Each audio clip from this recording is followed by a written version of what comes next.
छिन लगा दिन जाना है भाई। मारियो पान घाव नहीं तन पे, छिन लगा दिन जाना है भाई। कहे कबीर सुनो भाई साधो, छिन जाना दिन माना है भाई। गगन की ओट निशाना है भाई। दाहिने सूर्य चंद्रमा बाएं, दिन के बीच छिपाना है भाई। गगन की ओट निशाना है भाई।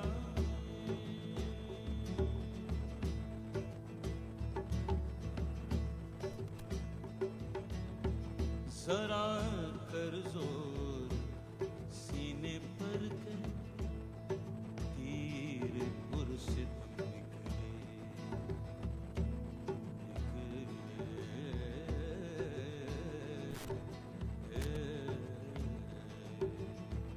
जरा कर जोर सीने पर के, तीर पुरसित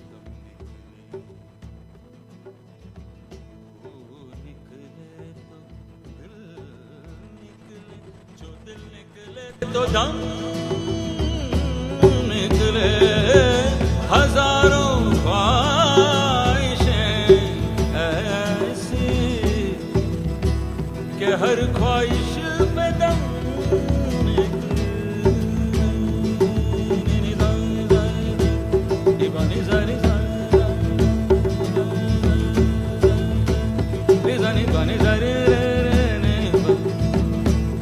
Bani sari magare gare sani re sani bani bamani re ma bani sari re sa bani ma bani re ma bani sari.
सावरे सावरे सावरे,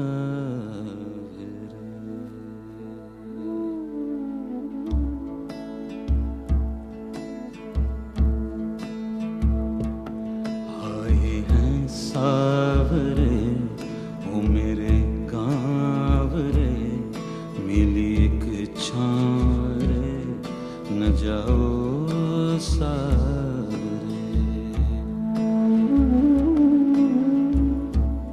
आए हैं सावरे ओ मोरे गाँव रे, मिली मीठी छाँव रे न जाओ सावरे।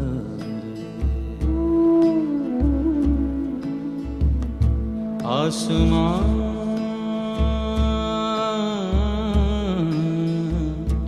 आसमां फूल बरसाओ, हवाओं इत्र फैलाओ, अपनी पलकें बिछा करके धरा तुम मंगल गुन गाओ।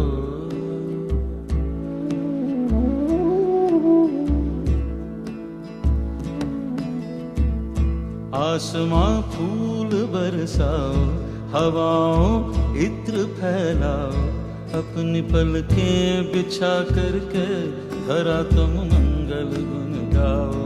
पखारूं चरण कमलों को मैं अपने भीगे नैनों से, चरणामृत पान करके धरा तुम धन्य कर दो। आए हैं सावरे ओ मोरे गाँव रे, मिली के छाँव रे, न जाओ सावरे।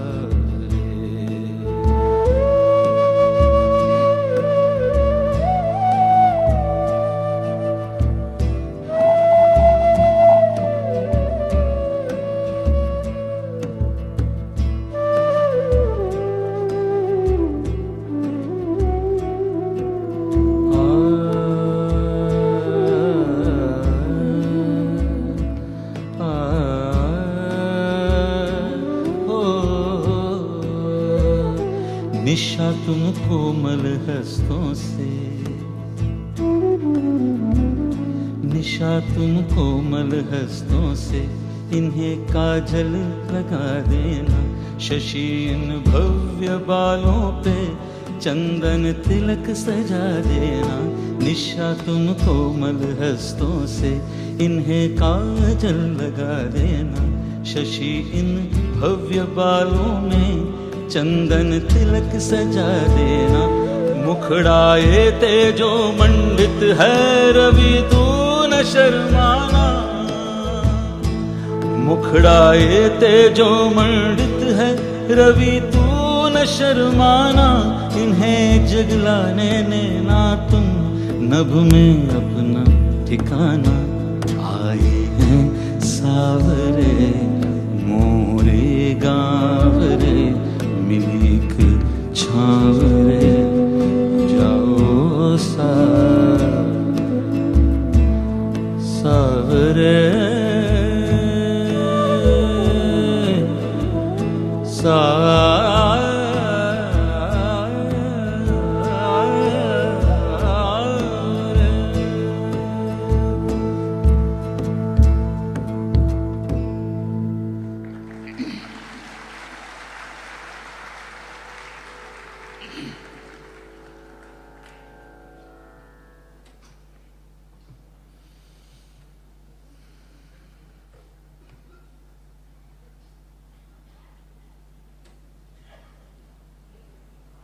Isha Foundation is a volunteer-run, non-profit organization established by Sadhguru 3 decades ago.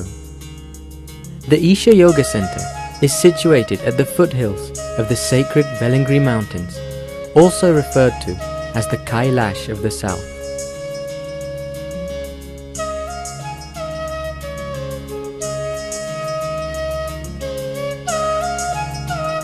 A yogi, spiritual master and humanitarian, Sadhguru works tirelessly towards the physical, mental and spiritual well-being of all. He has also established Isha Institute of Inner Sciences in Tennessee, USA to offer the powerful yogic sciences to the West. The main feature of the Isha Yoga Center is the yogic temple which houses the Dhyana Linga, the distilled essence of yogic science. Just sitting silently within the sphere of the Dhyana Linga is enough to make even those unaware of meditation reach deep states of meditativeness. Linga Bhairavi is an exuberant form of the divine feminine, fierce and compassionate at once, promoting health, prosperity and spiritual well-being. The Tirthakund is a sacred healing pool, energized by a consecrated Rasalinga made of solidified mercury, which prepares one's body to receive the energies of the Dhyana Linga. Also located at the Yoga Center is the Isha Rejuvenation Center, affording an array of programs which restore vibrancy and perfect balance to one's life energies. Isha Home School, set in the tranquil surroundings adjacent to the Isha Yoga Center, provides innovative, high-quality education in a home-like environment.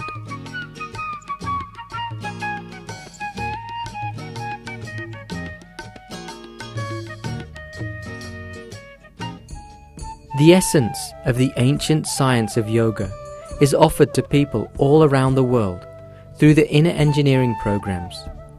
Conducted globally in a variety of settings, it deeply touches and transforms people from all economic and social backgrounds. Driven by a sense of oneness, love, and a deep longing to reach out and share, various outreach projects have been launched. Action for Rural Rejuvenation is aimed towards uplifting rural communities, promoting health, well-being, and social bonding beyond caste, religion, and economic status.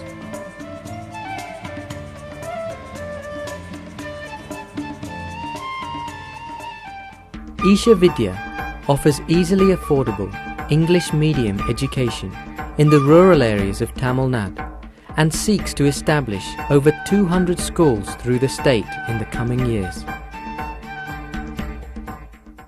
Project Green Hands is a massive public reforestation program driven by volunteers across the state, aiming to plant 114 million trees in Tamil Nadu. Guinness World Record for planting 850,000 trees in a single day. Planted over 14 million trees. Awarded the Paryavaran Puraskar Award by the Indian government. Won the Sports for the Environment Award at the Beyond Sports Summit in Chicago. Isha Foundation has a special consultative status with the Economic and Social Council of the United Nations. Sadhguru speaks in various international forums, including the World Economic Forum, and works with the world's preeminent leaders to foster peace and global understanding. His vision and understanding of modern social and economic issues have earned him the reputation of a speaker of international renown.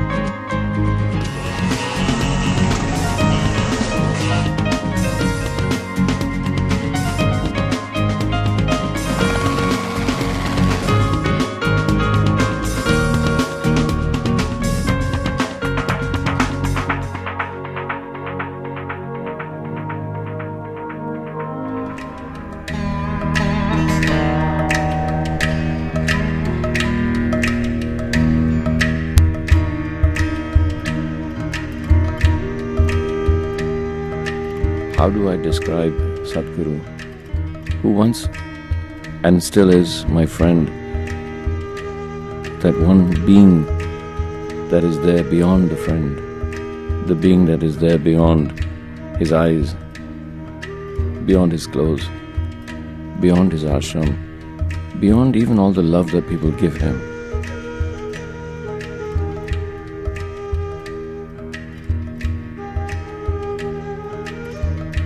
When I walk with him and I hold him, I feel he's a child. I sense a child in him, and all my being says to me, you must protect this vulnerability. And then when he leaves, I feel that there is this vulnerability that is so acute and so intense, that is so powerful, that it needs no protection.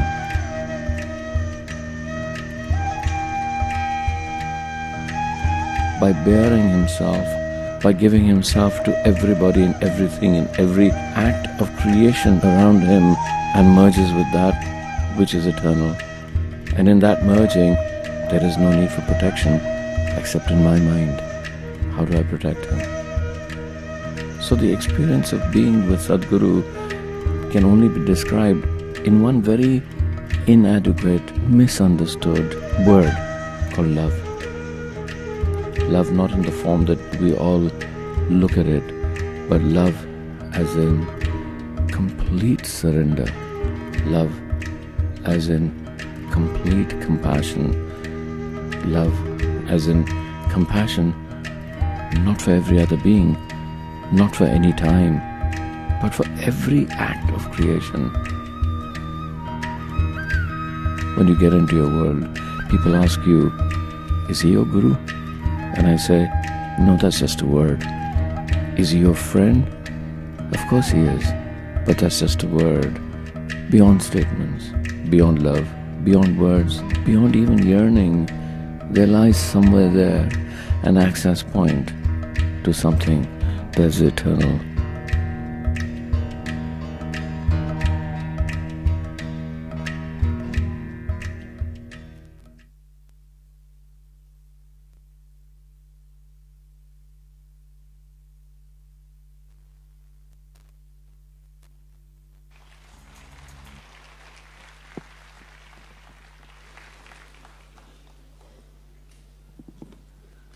Good evening.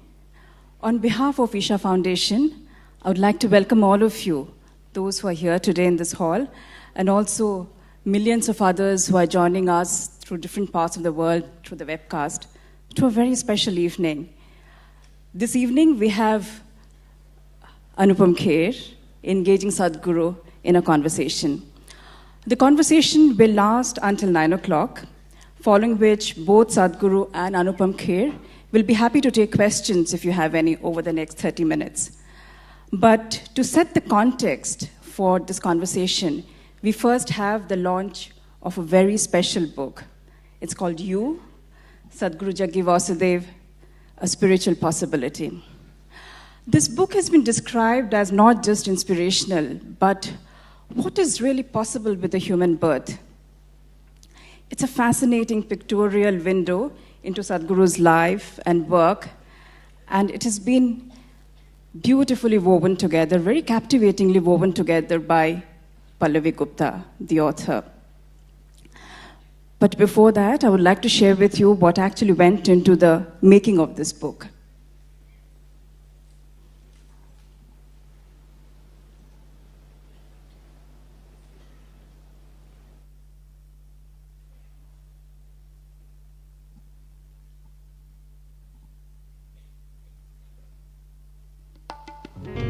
There was a point in my life when health was all that mattered.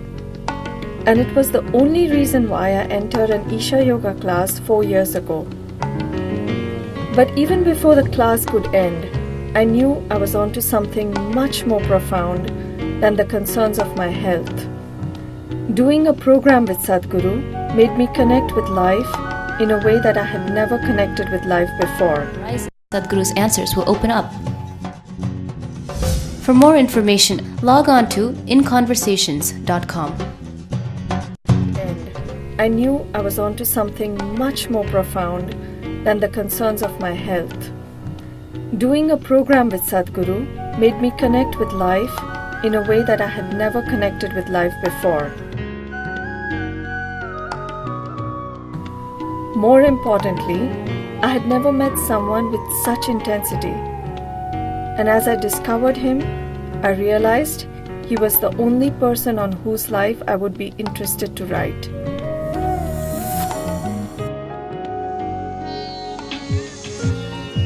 There was no thought of a picture book in mind when I approached Sadhguru to write his biography.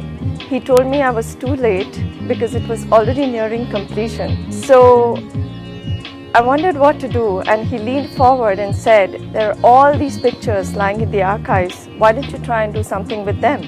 So I went to the archives and saw these pictures, and it was very clear that there was a potential for a book just waiting to happen. Each picture there spoke 1,000 words of his journey.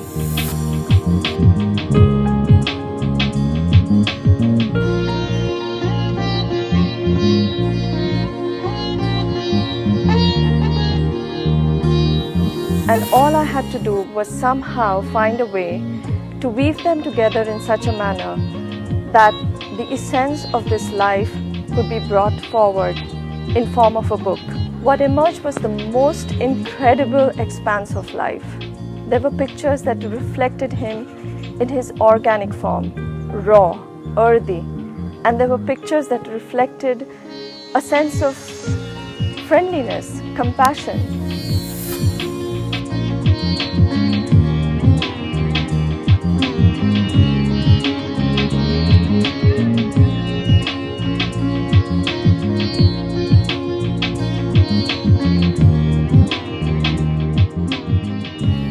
Some had him bare, ash-smeared, and others had him draped in elegant silk shawls.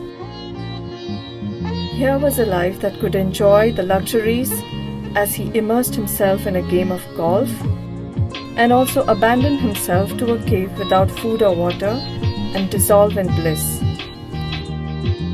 I had a fair knowledge of all the 7 chakras as most Indians do, and I could relate all his qualities, whether of stability, passion, balance, love, strength, perception, transcendence, in a neat pattern touching everything he did.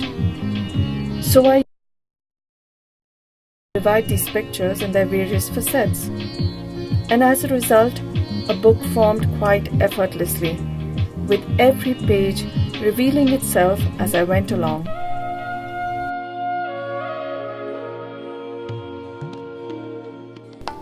This book is far from an authentic study of the chakras. It is in fact a testimonial of a life that shows what is possible with this birth. All aspirations have their root in a possibility, and Sadhguru, in his turn, very easily offers his life to become a possibility in ours.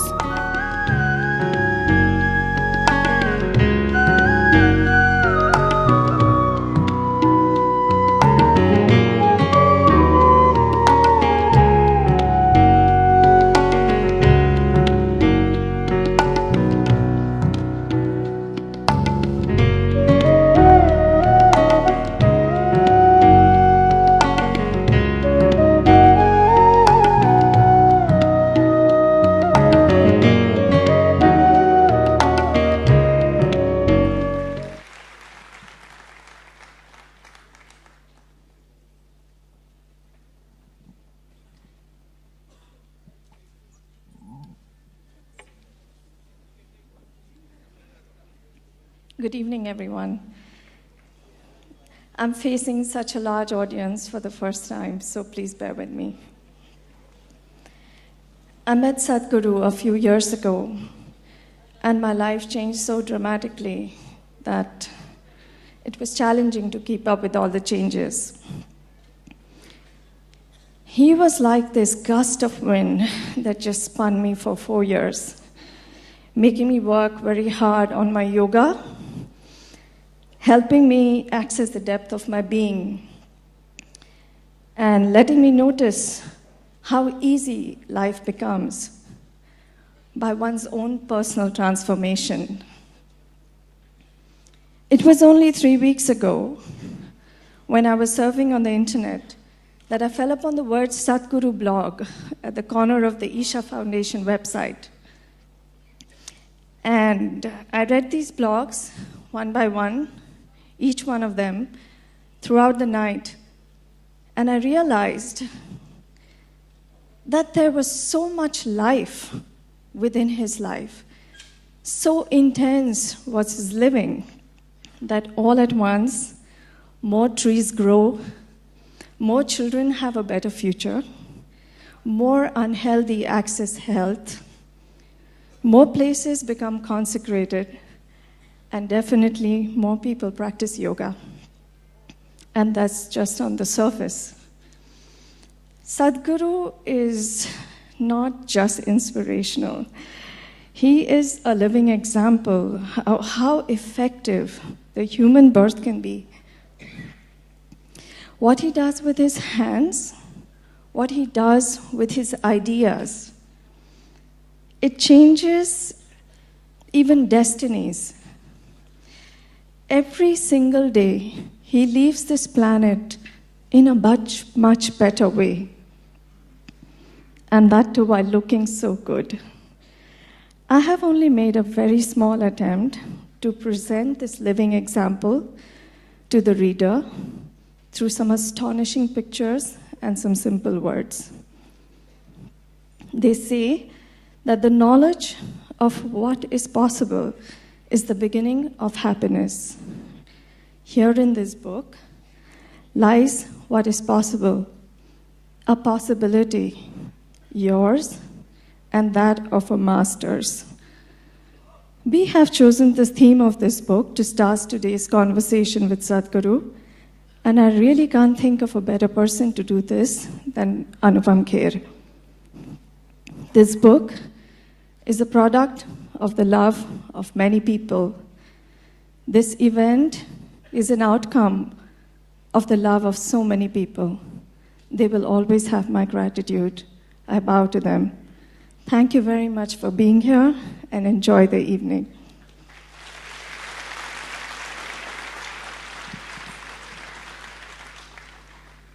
Thank you, Pallavi.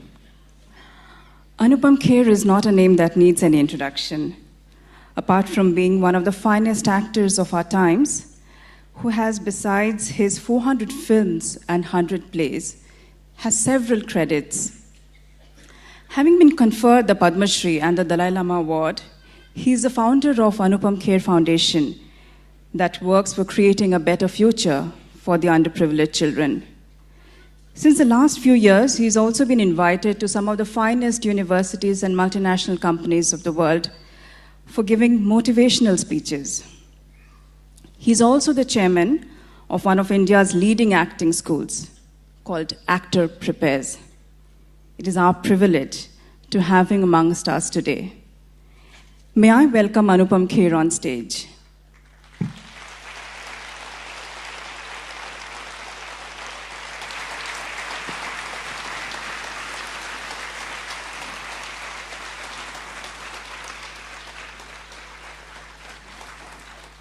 I would also like to request Arun Mehta, the Managing Director of Vakils, who have printed and published this beautiful book. They're one of the oldest and most respected printers of India. May I also invite Arun Mehta to please come on the stage.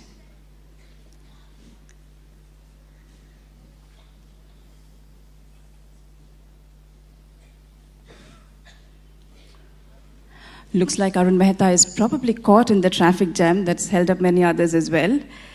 So, Anupam, you'll have to do the honor of launching the book all by yourself.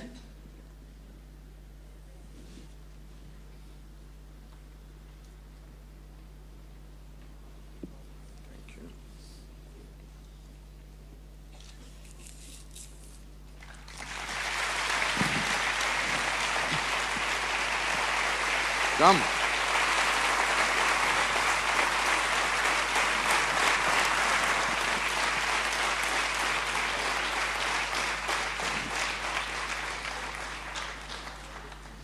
Congratulations.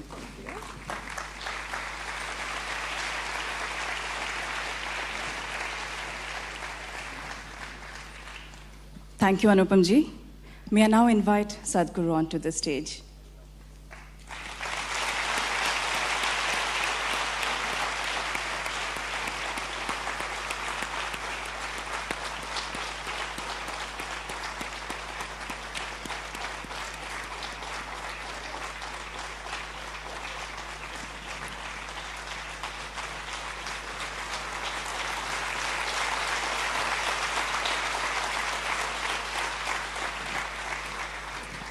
Over to you, Anupam. Shall I go straight there? Yeah.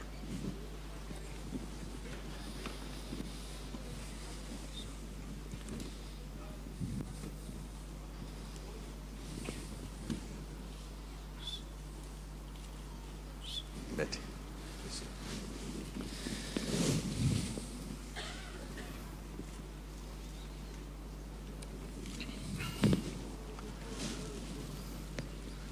Good evening, namaskar. It's very rarely that an actor is called to have a conversation with a mystic guru. People find it, why an actor? Well, I'm a seeker of truth. I'm a seeker of the mysteries of life. Apart from that, Pallavi is a very dear friend. We know each other for a long time. And when I read this book a few days back, I was very intrigued that she has sorted out her life. I hope so.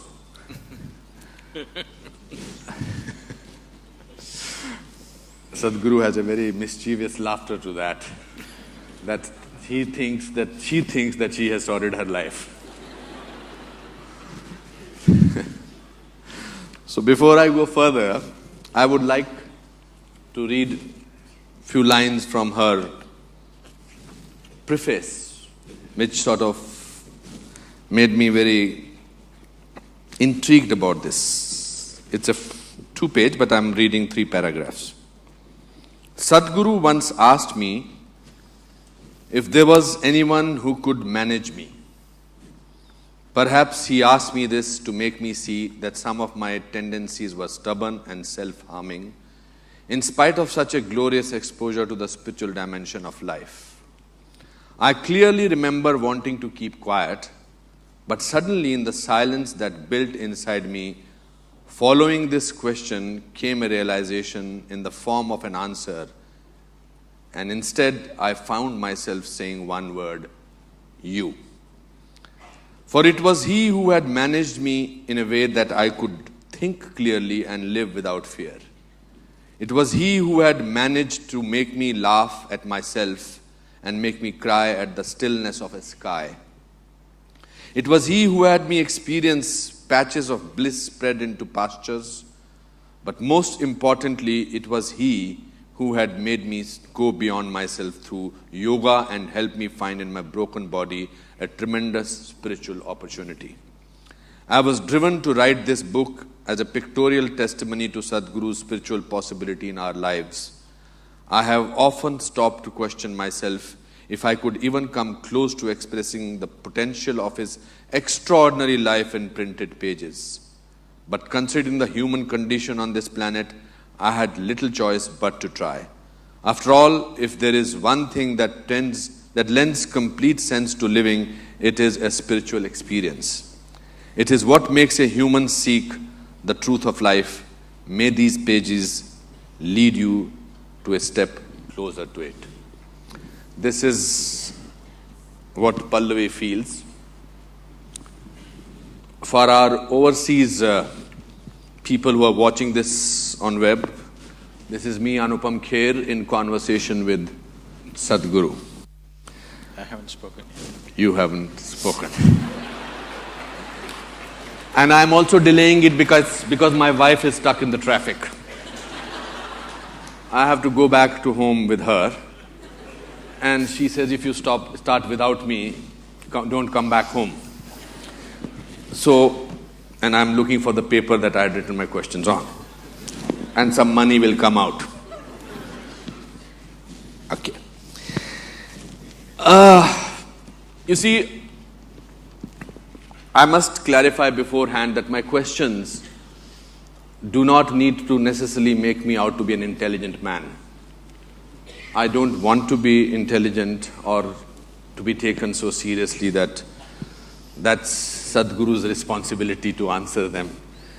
My questions will have the curiosity of a child who wants to sort of know, maybe I'm representing all of you. My questions will have sometimes the stupidity of and naivety of a person who is asking a question which may not be of the caliber that the Sadhguru is used to, but I don't mind making a fool of myself as long as I get some answers. You're in a very advantageous position. That is because there can be nothing wrong with a question. Only answers are a problem. Okay.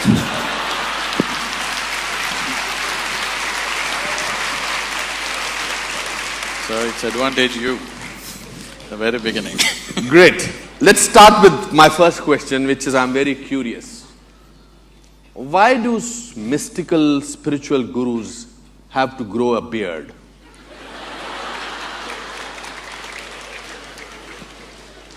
Just because you lost your hair.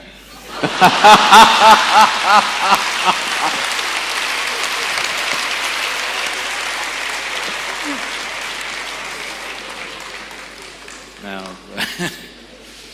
my wife read your book. I didn't answer the No, my wife read your book and she said, what an attractive man. How do you deal with female adulation?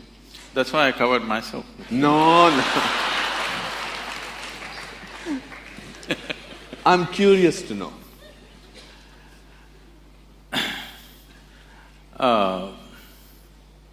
The thing is, this is a very human ailment that all the time we have to recognize people by their gender. No other creature has this problem. All other creatures on the planet, when their hormones rise, they know who is female, who is male. Otherwise, they're just there. Human beings have got this ailment. 24 hours, 365 days, they can't think of anything other than body parts. So I don't see any females or males, I just see wonderful people, so I have no issues. Okay.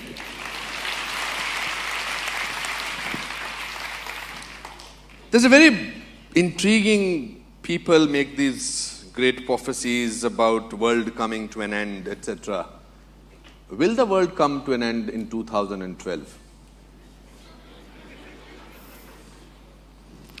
So all those people who firmly believe that the world is going to come to an end the coming year, what date do they know? We are in September 20… No, do they know what date it will come? No date mentioned. There was a date mentioned last year. Okay. We've crossed that, thank God. What I would tell them is, we have a lot of work to do. I have lots of work to do. 2013, 1st January, because anyway 2012 the world is going to end. On 2013, 1st January, all your wealth and money and everything, please write it to Isha Foundation, there's work to do.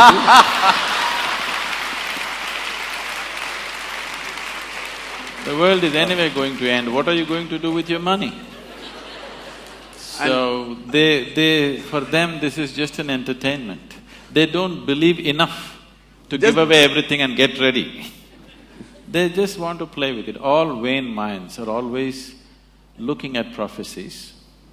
They're looking at predictions because they don't have a plan for their life. Those who are incapable of making plans always fall back on predictions and prophecies.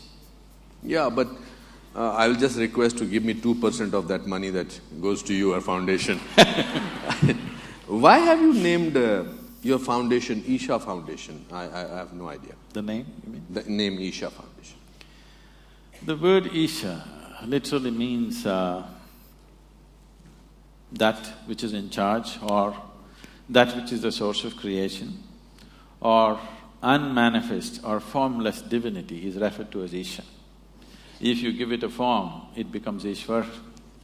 So, the yogic system is not looking at form. We are not against forms. We can use forms as a part of our growth. But essentially, the existence, the whole existence, if you look at it, not a single piece of creation, not a single atom in the existence can happen without the hand of the Creator in it. So, the forms are there. Every form can be seen as divine, but essentially it is formless. So to attain to that, the yoga is the method to attain to that. So right now as you sit here, this very body was created from within, so the source of creation is very much within you. So to attain to that state is the fundamental goal, so it is Isha Yoga and Isha Foundation. Okay. Do you pray? Till now I haven't. I have not had the need to pray. Do you believe that there is a God? Let's come to this. Before we handle God, let's handle belief first. Why do you believe something? One believes something because they are not sincere enough to admit that they do not know. There are only two ways to be. Either you know something or you do not know something. But whatever you do not know, when you bullshit yourself, it's called as belief. Instead of simply admitting, I do not know, you want to believe something. Somebody believes there is God, somebody believes there is no God. Both are in the same boat. They think they're different, but both of them are not straight enough to admit that they do not know. What is the problem in seeing what I do not know as I do not know? They have a problem because they do not understand the immensity of I do not know. I do not know is a tremendous possibility. Only if you see I do not know, the possibility of knowing arises within you. If you see I do not know, the longing to know will come. If the longing comes, seeking will come. If seeking comes, the possibility is alive in your life. Everything that you do not know, if you believe, you're destroying the very possibility of knowing. So coming to God, there are various kinds of beliefs across the world.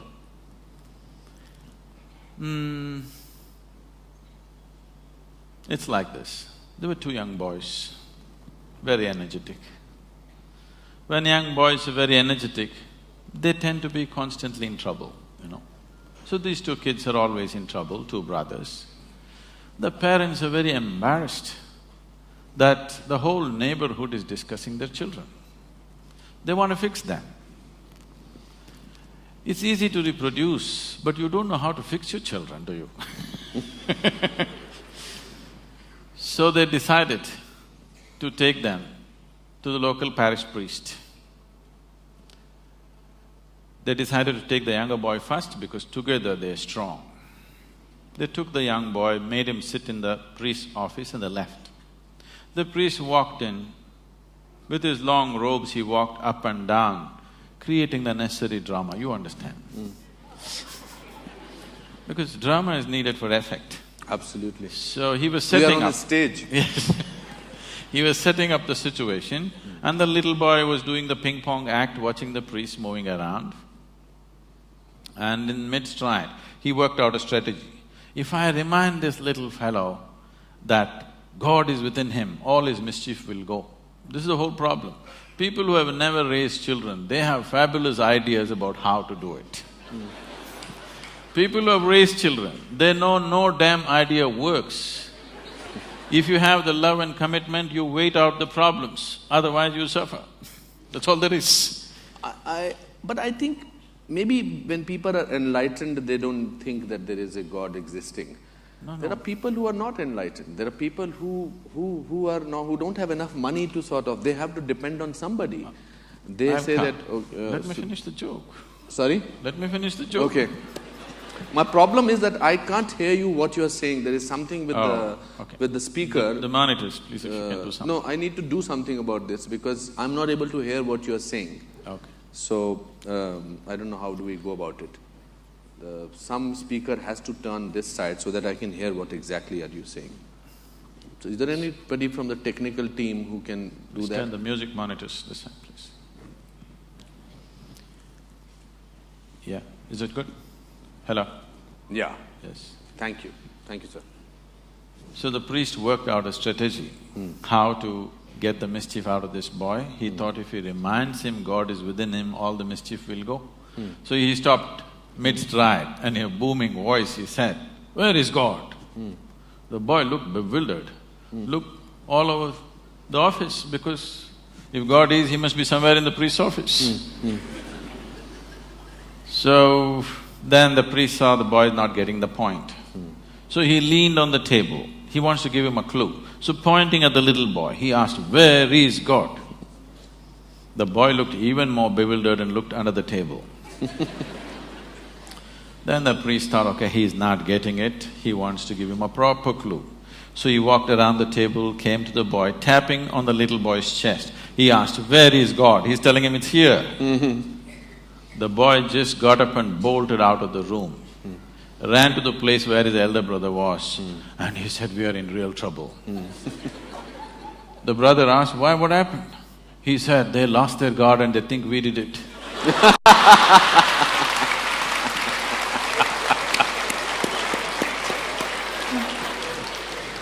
So, there are belief systems and belief systems and belief systems. But at the same time, the idea of God is universal. Why this has come is, see, the moment you're born, you look around, there is so much creation. You need an explanation.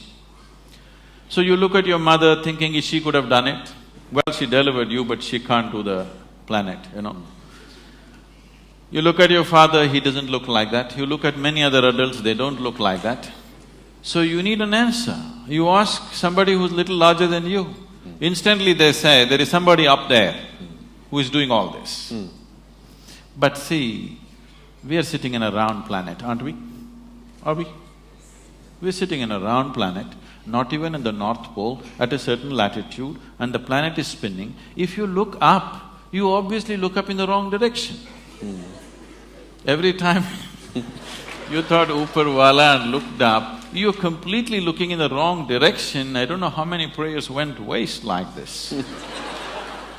But at the same time, there is creation. There is something which is the source of creation. Because we are not able to nail it as to what it is, because we are human, we give it a human form. If we were buffaloes, I'm sure we would have thought it's a big buffalo, for sure. Because we are human, we think it's a big man or a big woman or whatever. So, it is perfectly all right for people to create a god. This is the thing about this culture. Here we have 33 million gods and goddesses. Because this is the only culture which understood God is our making. There's something called as Ishta Devata. You can create your own god today. If you can look at all the existing gods, if you don't like them, you can make your own god. A tree in your garden, a rock in your garden, your mother, your wife, anybody you want, or whatever you want. You like this vessel, you can make this your god. Nobody thinks anything weird about it in this country because we understand this is our making. After all, in every piece of creation, the hand of the Creator is there. Whatever you can relate to, you use that, it's perfectly fine. Yeah, that's why we worship stones. We want to… No, we don't worship stones. We worship the source of creation in the stone, which is a piece of creation. We also want to have the… I don't want to argue on this. So, do you think all our epics, Mahabharata, Ramayana, Shankar, Ram, Sita, they are fake? No, they have a historicity. Okay. There are buildings to prove that they were there. It's still in dispute. The dispute is on means they were definitely there, isn't it? Okay. Kiranji, namaskar.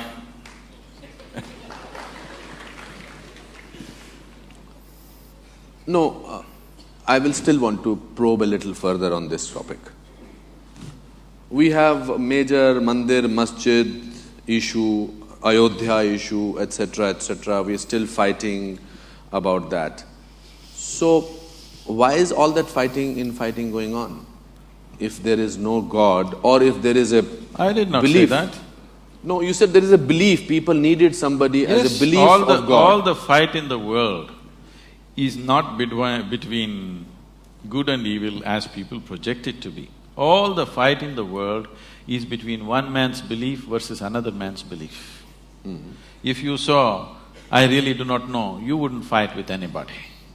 Because you believe one thing and somebody believes something else, you're invariably going to fight today or tomorrow. It's just a question if you can manage them for some time. Someday it'll spill out on the street. So, it is time. See, there was a time when people worked with the instrument of belief, when the human intellect was in a certain way. Today it is time, there is substantial intellect on the planet.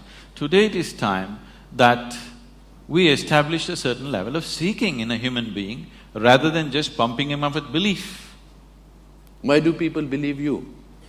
Who said they believe me? This is a huge full house. No, they're looking… Everybody is they're clapping. Sitting there evaluating every word that I say. I don't think they believe whatever I say. To me, they look smart enough to understand and evaluate. I have performed in this auditorium. It's never been so full. So there has to be some in their belief in you which makes them look up at you. Why do they trust you? Why do they believe in you so much? Now let's take off the word believe. Yes, they trust me. Okay, I mean, my word may be different, but I think it is belief. Do you think it is belief also?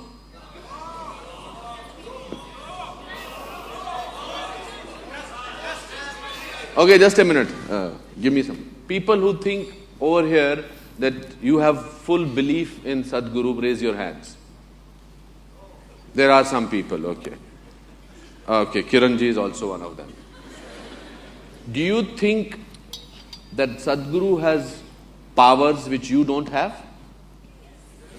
They can't ride a motorcycle like me, I'm sure. What are those powers? What makes you different? What makes you special? What makes Pallavi Gupta writing a book on you and calling it you? What makes her change her life? What makes people over here, so many people I know who will not come to a function like this, they are here and they are here on time. What is it in you that makes you different?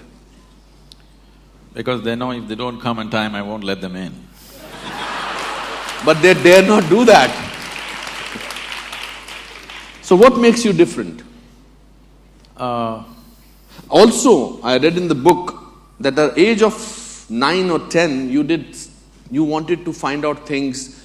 You got hold of snakes, you went into the darkness, you went into the cycle and you wanted to see whether the cycle, you fall down from a ditch. Today, if any 10-year-old child will start doing it, he said, I'm going to ape Sadhguru because he did that. I don't think any of the mothers are going to let them do that. So what is it which is so special about you? It is not special. It is just that, there was a time when we were promoting Isha Yoga, we used to print a brochure and it said, ordinary to extraordinary. Okay. So they come day 1, day 2, day 3, and we are teaching them some basic fundamentals of their life that they've missed, for sure. Simple things. And then they asked Sadhguru, you said you will become extraordinary. We thought we'll become extraordinary or we will become special. I said, I never said you will become special. I said you will become extraordinary. More ordinary than others.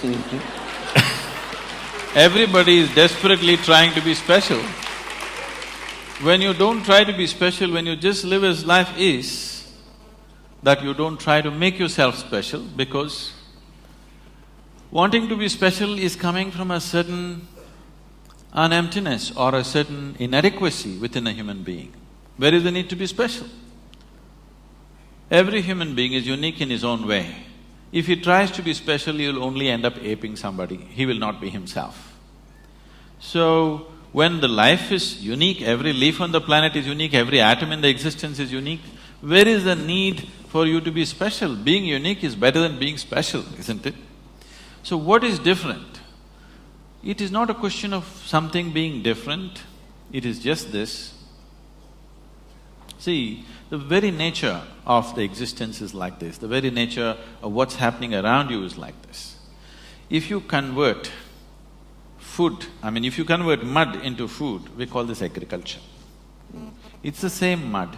Can you eat the mud? Can you take it on your plate and eat it? No.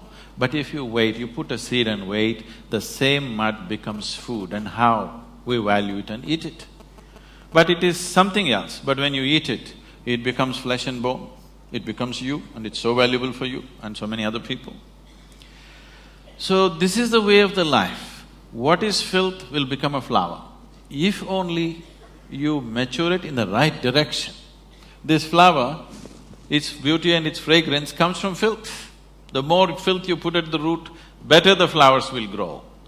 So, the question is not about what is different, the question is not about what is special, the question is just about, will you allow yourself to mature or will you let yourself just roll in filth? You have not yet answered my question. I feel that it's important for me to know. Yes, right now… What is unique about you? What you said is fantastic, because that's what we all know means, why is it that we've kept the flowers here? Not a lump of earth, simply because it's the same thing, but it's flowered. That's why you keep it here. That's all with me. So, you do admit that you are special? I have flowered, not special. Okay, I mean, let's not go by the words. You're waiting, others are still waiting. So, when did you feel that you were different, unique, special, whatever word you want to choose? When did you feel, at what stage of your life you felt that you wanted to share your knowledge with the people? And when did you feel that you want to tell the people that there is something ordinary and there is something extraordinary? See, it's like this. When I was 3.5, 4 years of age, I realized one thing, that I do not know anything. I just do not know anything. To such an extent, if somebody gives me a glass of water, I keep staring at this water for 3-4 hours at a stretch. If I find a leaf, I'm looking at it for 6-7 hours at a stretch. If I sit up in the bed staring at the darkness, I sit like this the whole night. Now, what is happening with me is just this. I do not know what water is. I know that if I drink it, it'll quench my thirst. But even today, do you know what water really is? You do not know. With all this science, have we understood even a single atom of creation in its entirety? We have not. So if I look at the water, I still do not know this, so I did not know how to shift my attention to something else. I would just be stuck with this. In this condition, they sent me to school.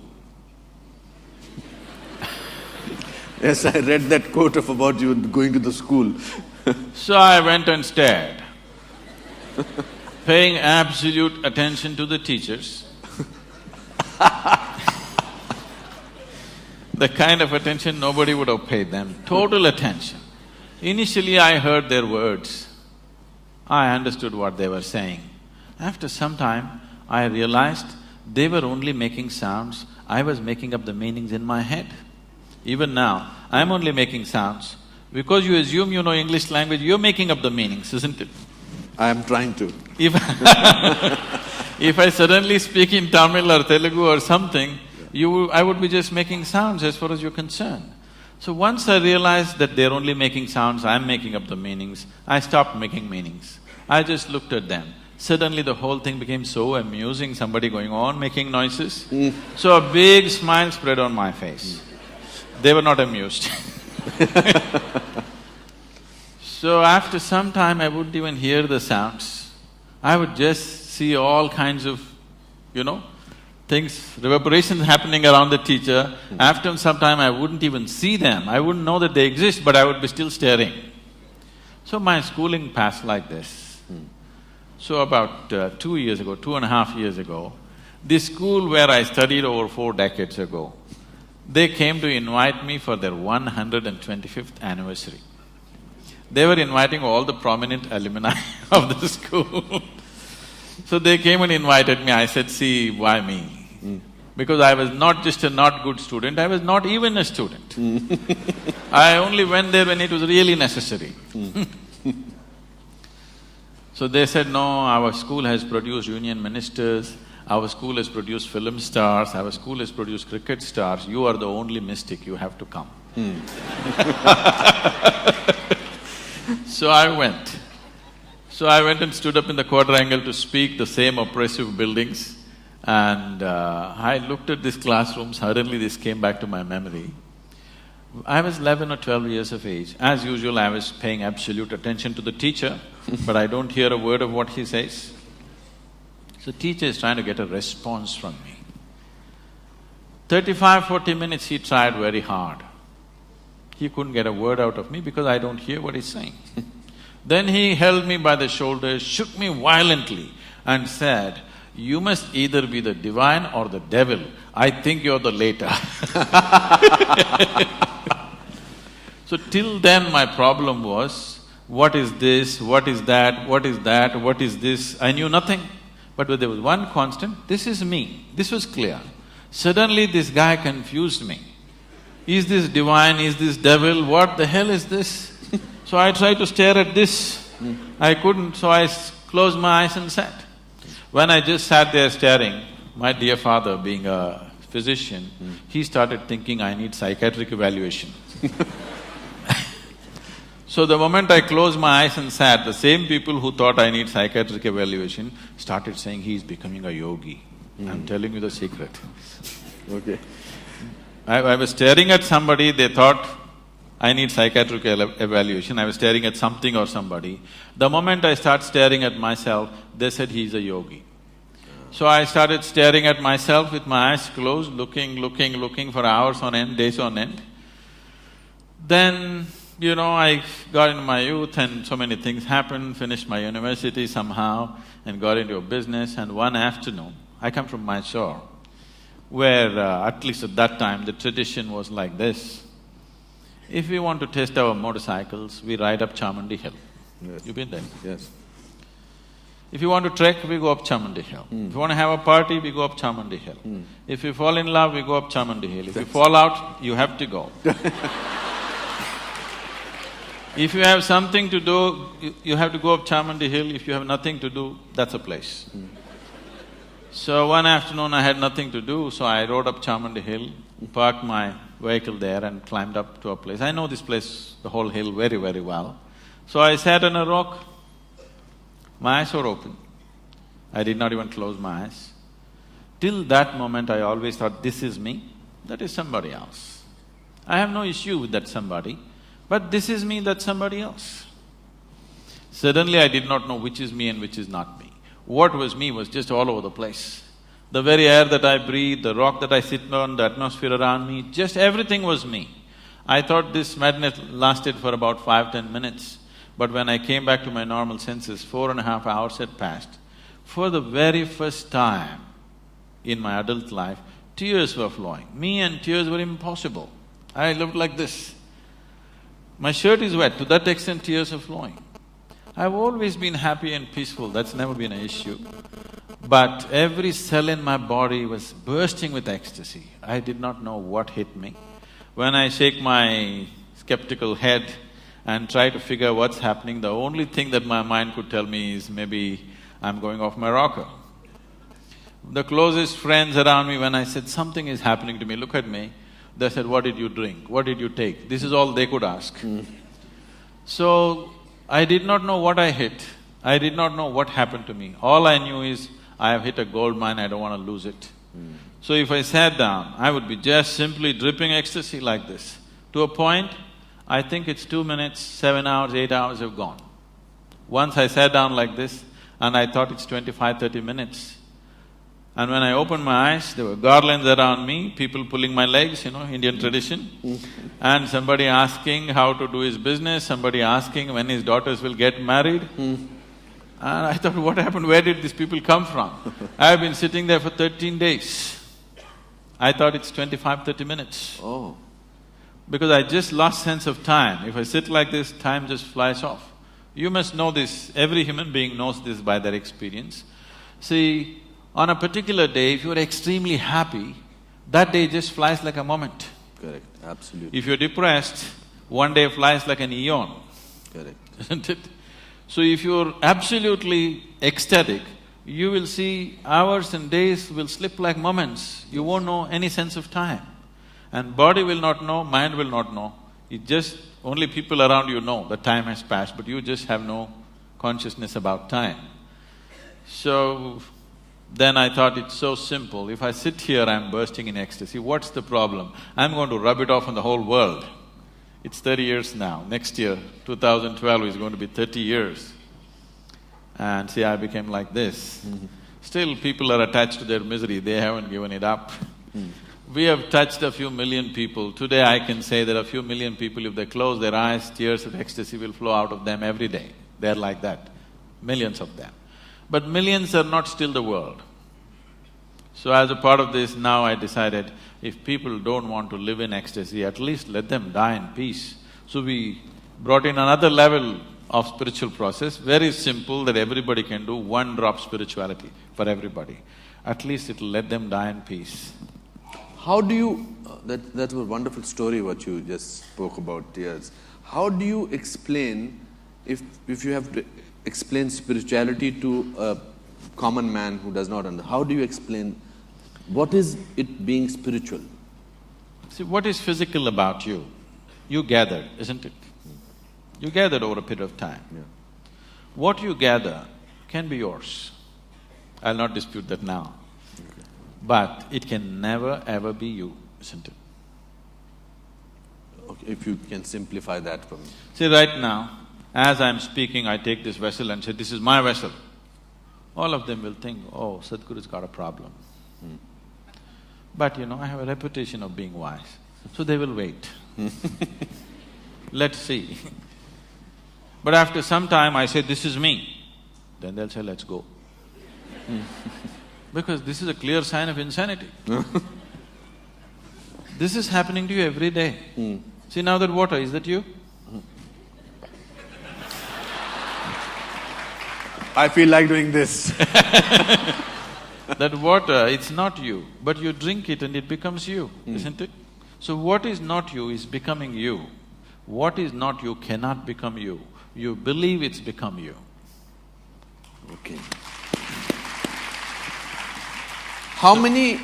Sorry, you were about to say something. Now what you gather, you can claim it's mine. But if you say it's me, it amounts to madness, isn't it? If I say this vessel is me, it amounts to madness. This vessel also was dug out of this planet, this also was dug out of this planet, isn't it? But you saying this is me, is it any better than me saying this is me? It's not any better. It's just that because we are in a democracy, the majority is with you, so you win. Correct, absolutely. So, why are people unhappy? Huh? Why are people unhappy? People are unhappy because they have not taken charge of the fundamental instruments of life that's given to them. It's like this. See, your system is made in such a way, this is the most sophisticated machine on the planet, yes? Yes. Human mechanism is the most sophisticated, complex machine on the planet. This is the gadget. People have not paid any attention to it. If it seems the cell phone companies in the country did a survey 2 years ago and they found, at least one company did, I think, they found most people are using only 7% of the capabilities of an ordinary cell phone. I'm not talking about a smartphone that you're using, the dumb phone. They're using only 7% of that. If you're using only 7% of an average phone, this gadget which produces that gadget, what do you think is the percentage that you're using? It's way below 1%, I'm telling you. What it means to be human has not even been attended to. People have not even looked at it. They're just busy wanting to become something, not realizing who they are. When the very source of creation is throbbing within you, there is an intelligence here, there is a competence here that if you give it a piece of bread, it will transform it into a sophisticated machine. When such an intelligence exists within you, when such a competence exists within you, what the hell are you trying to become? If even a drop of this intelligence enters your daily life, you will live magically, not miserably. So misery is not a product of Mumbai. The misery manufacturing machine is not in Mumbai. The manufacturing unit is in human mind, because they have not made any attempt to understand how it works. They have not paid any attention. They're paying attention to everything around them, not to this one. But this is the greatest happening right now, isn't it? The greatest happening in your life is that you're alive and throbbing right now. Isn't this the greatest thing? Everything else is secondary, isn't it? I completely believe it. You see, in Greek theatre, they said that fate, Kismat played very important role in your tragedy. But in modern tragedy, they say human beings are responsible themselves for tragedy. There's nothing modern about it. In this culture, we always said your life is your karma. When we said your life is your karma, what it means is, karma means action. Whose action? My action. So when I say life is your karma, we are saying your life is your doing. This is the only place on the planet where we have always told you, your life is your making. Your life is not God's making. Your life is your making. When we say it is your karma, we clearly telling you your life is your making. So right now, your experience of life, whether you experience joy or misery, it happens from within you, isn't it? at least what happens within you must be determined by you, isn't it? What happens around you? Too many people are there. You have to take their help. But what happens within you must be determined by you. If you're miserable, what it means is, even what happens within you is enslaved to something around you. And people think it's normal. It's not normal, it's just insane. Only thing is you gathered numbers. You understand? You gathered numbers. In an asylum, the insane people look right. They're right, isn't it? See, it is all happening from within you. Both misery and joy happening from within you. If it's happening from within you, why is what you want not happening? If what you wanted happened to you, would you choose misery or ecstasy? I'm asking you. For sure, pleasantness or unpleasantness? At most pleasantness, at least for yourself. What you want for your neighbor may be debatable. What you want for yourself is the highest level of pleasantness, isn't it? If it's not happening, it is not because of this and that. It is just that your body is not taking instructions from you, your mind is not taking instructions from you, your emotions are not taking instructions from you.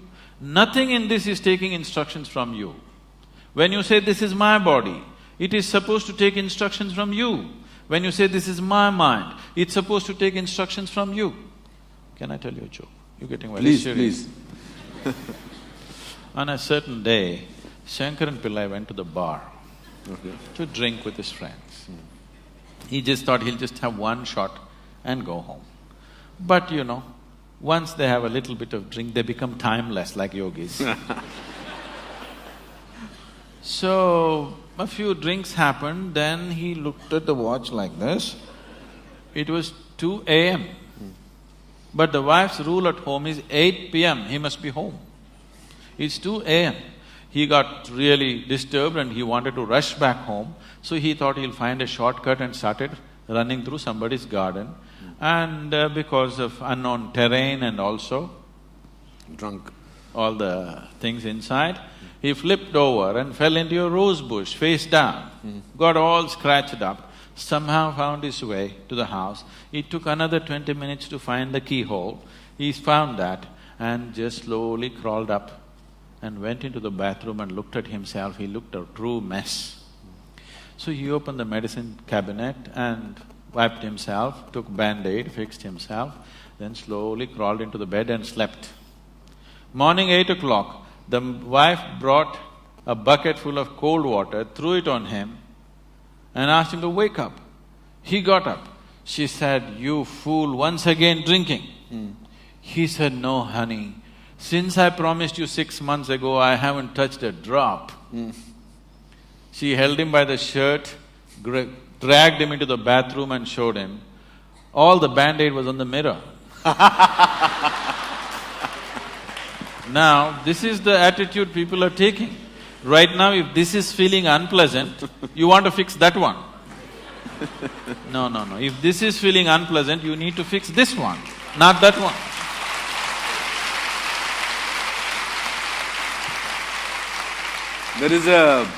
There is a beautiful shairi on this, what you narrated just now. I must share it with me.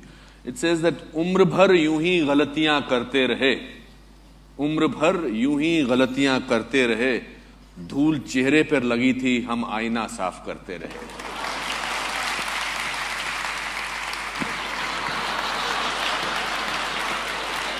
Thank God he admitted some things he does not understand.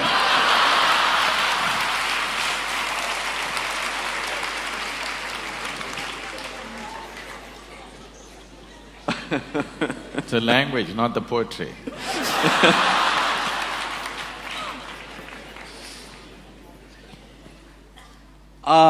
I feel very proud to be an Indian, and I'm sure a lot of people feel. But corruption bothers me, and I'm sure you also spoke about it. How do you think spirituality can help get rid of corruption to some extent? So let's understand this corruption, because it's a very important thing that everybody understands this properly in its right perspective. rather than reacting against a bunch of people who are in an advantageous position, okay? Why I want you to understand this is because for the first time in the history of independent India, these 64 years, that means 2 generations of people, they have at least 50 to 60% of them have had such a bad deal. Today, you and me will talk all this and go home and eat well. Correct. There's a whole bunch of people, almost 400 million people, who cannot do that.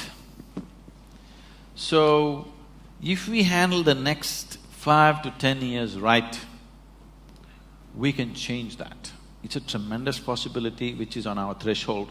There's an economic possibility sitting on the threshold. If we conduct this right, we can change their lives. Those people who have not eaten properly, those children who are malnourished, which have the highest level of malnourishment, those who are not educated, those who don't have opportunities, those who are in that horrible social and economic pit, their lives can change in the next 5 to 10 years if we conduct our act right.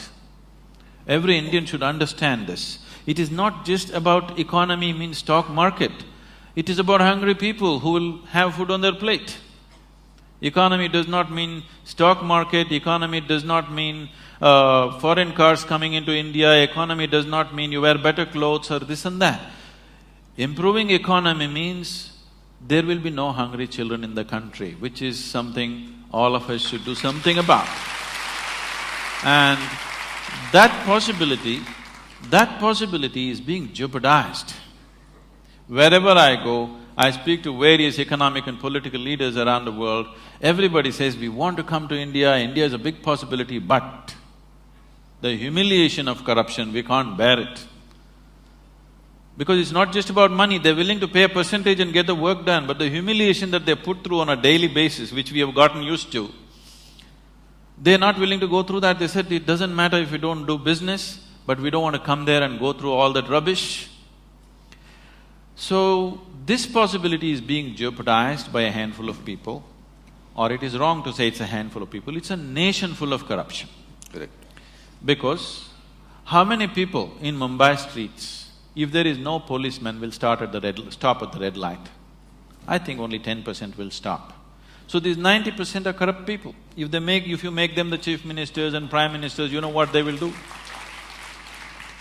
So instead of just calling it by one bad word called corruption, we need to understand, we as a society are trying to move from a feudalistic way of managing our lives to a democratic way. The democratic way has still not sunk into us. Suppose you become the chief minister of this state. Your relatives and your friends will expect that you do something for them. If you become the chief minister and you're very strict and you will not yield to any nepotism, they'll think, what is this? He's my brother, he became chief minister, look at him, he doesn't look at me. He does not understand you're being straight, you're doing something for the country. So I'm saying in our psyche, we are still feudalistic in nature, but we are trying to run a democracy. Democracy will not happen with an active sense of education as to what is democracy, what is the power of democracy, what it means, what is the responsibility of living in a democratic society. This has not been done. We just took democracy from the British and we think if they just put their vote and get their fingers dirty once in 5 years, everything is settled. No, we have not educated people. We are still a feudalistic society acting to be democratic. So, many people, the corrupt people, the very, very corrupt people in the country, I have met them, they're bewildered. Why are people upset? I'm only doing for my family. This is just a little bit of misunderstanding about Einstein's theory of relativity. You know, Einstein said everything is relative. They misunderstood relatives are everything.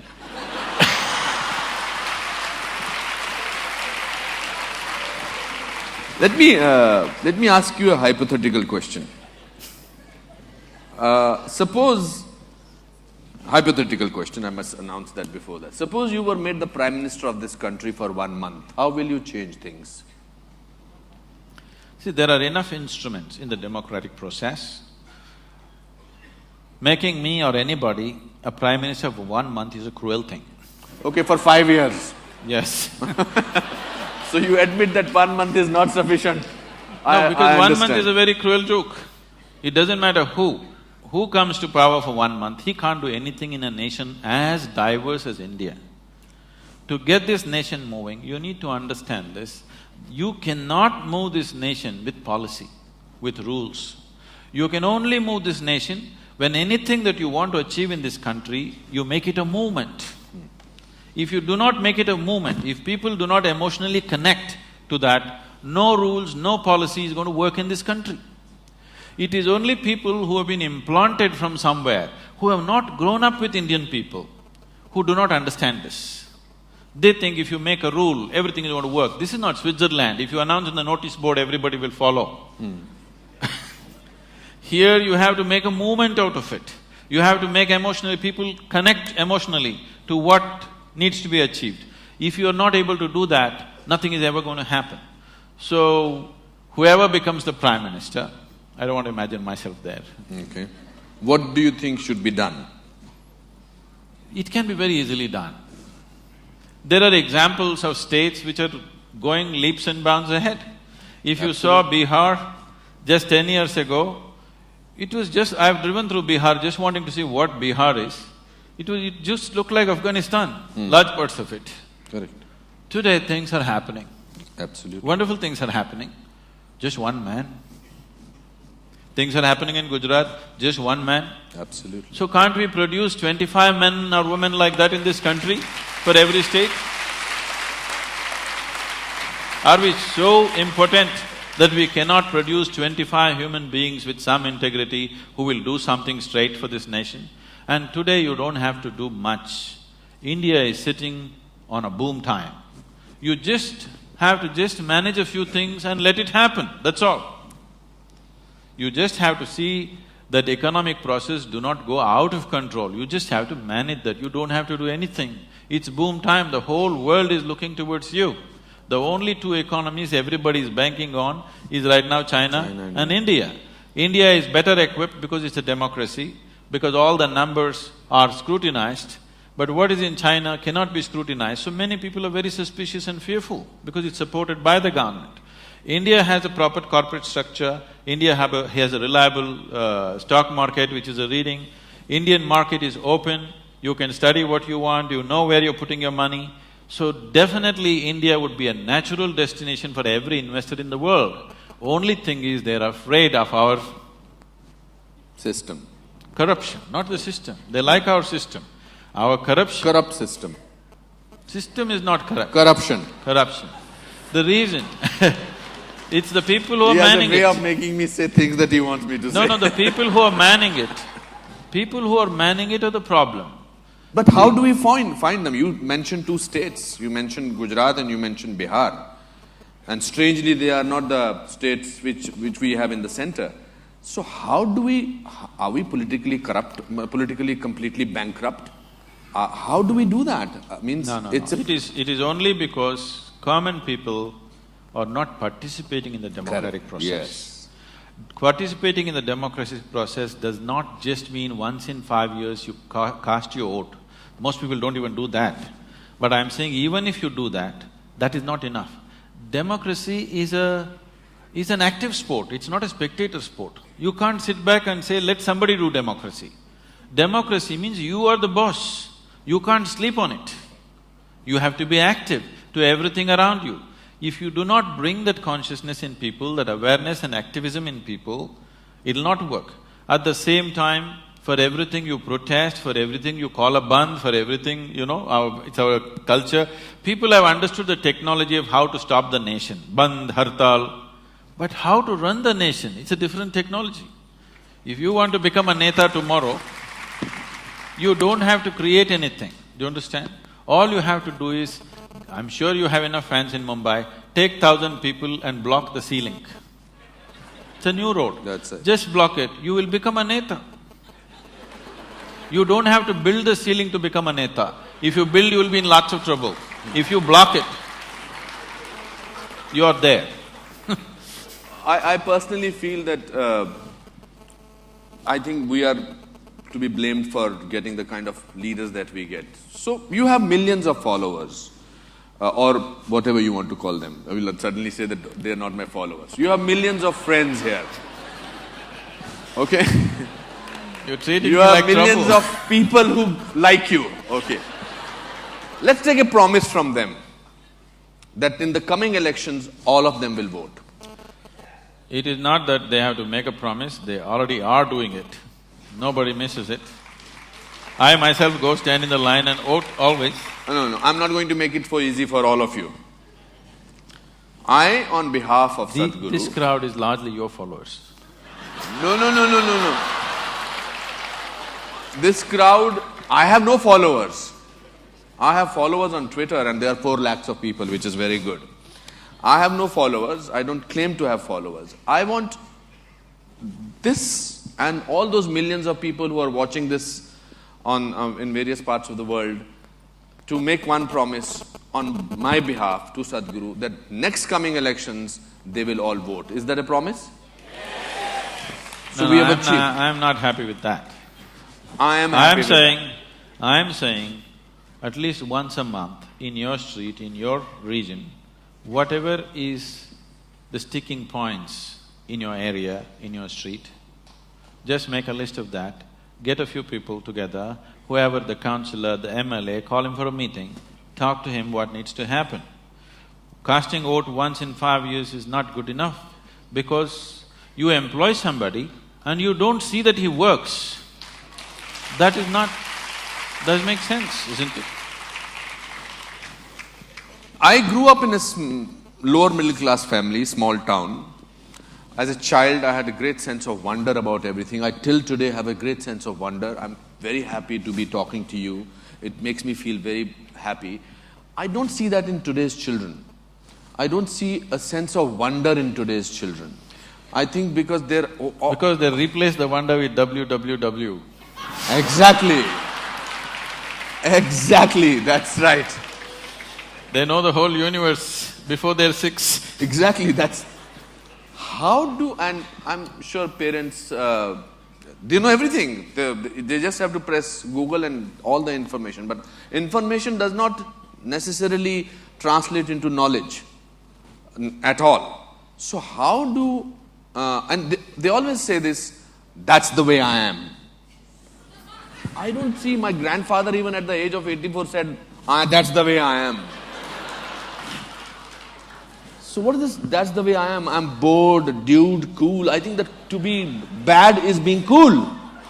If you say I'm a good man, he's a boring man. Usually they are.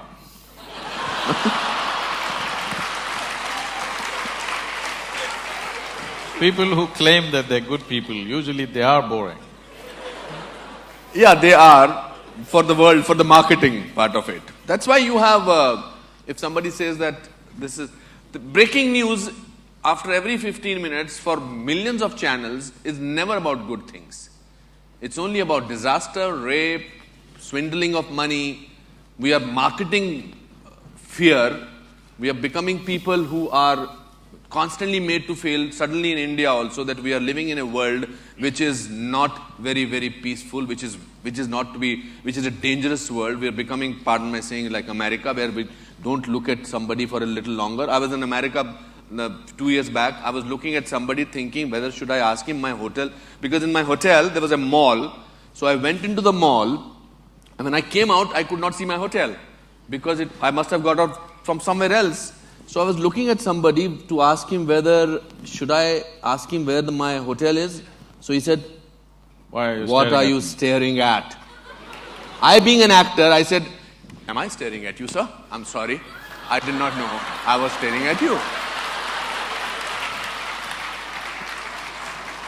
Poor fellow actually dropped me to my hotel.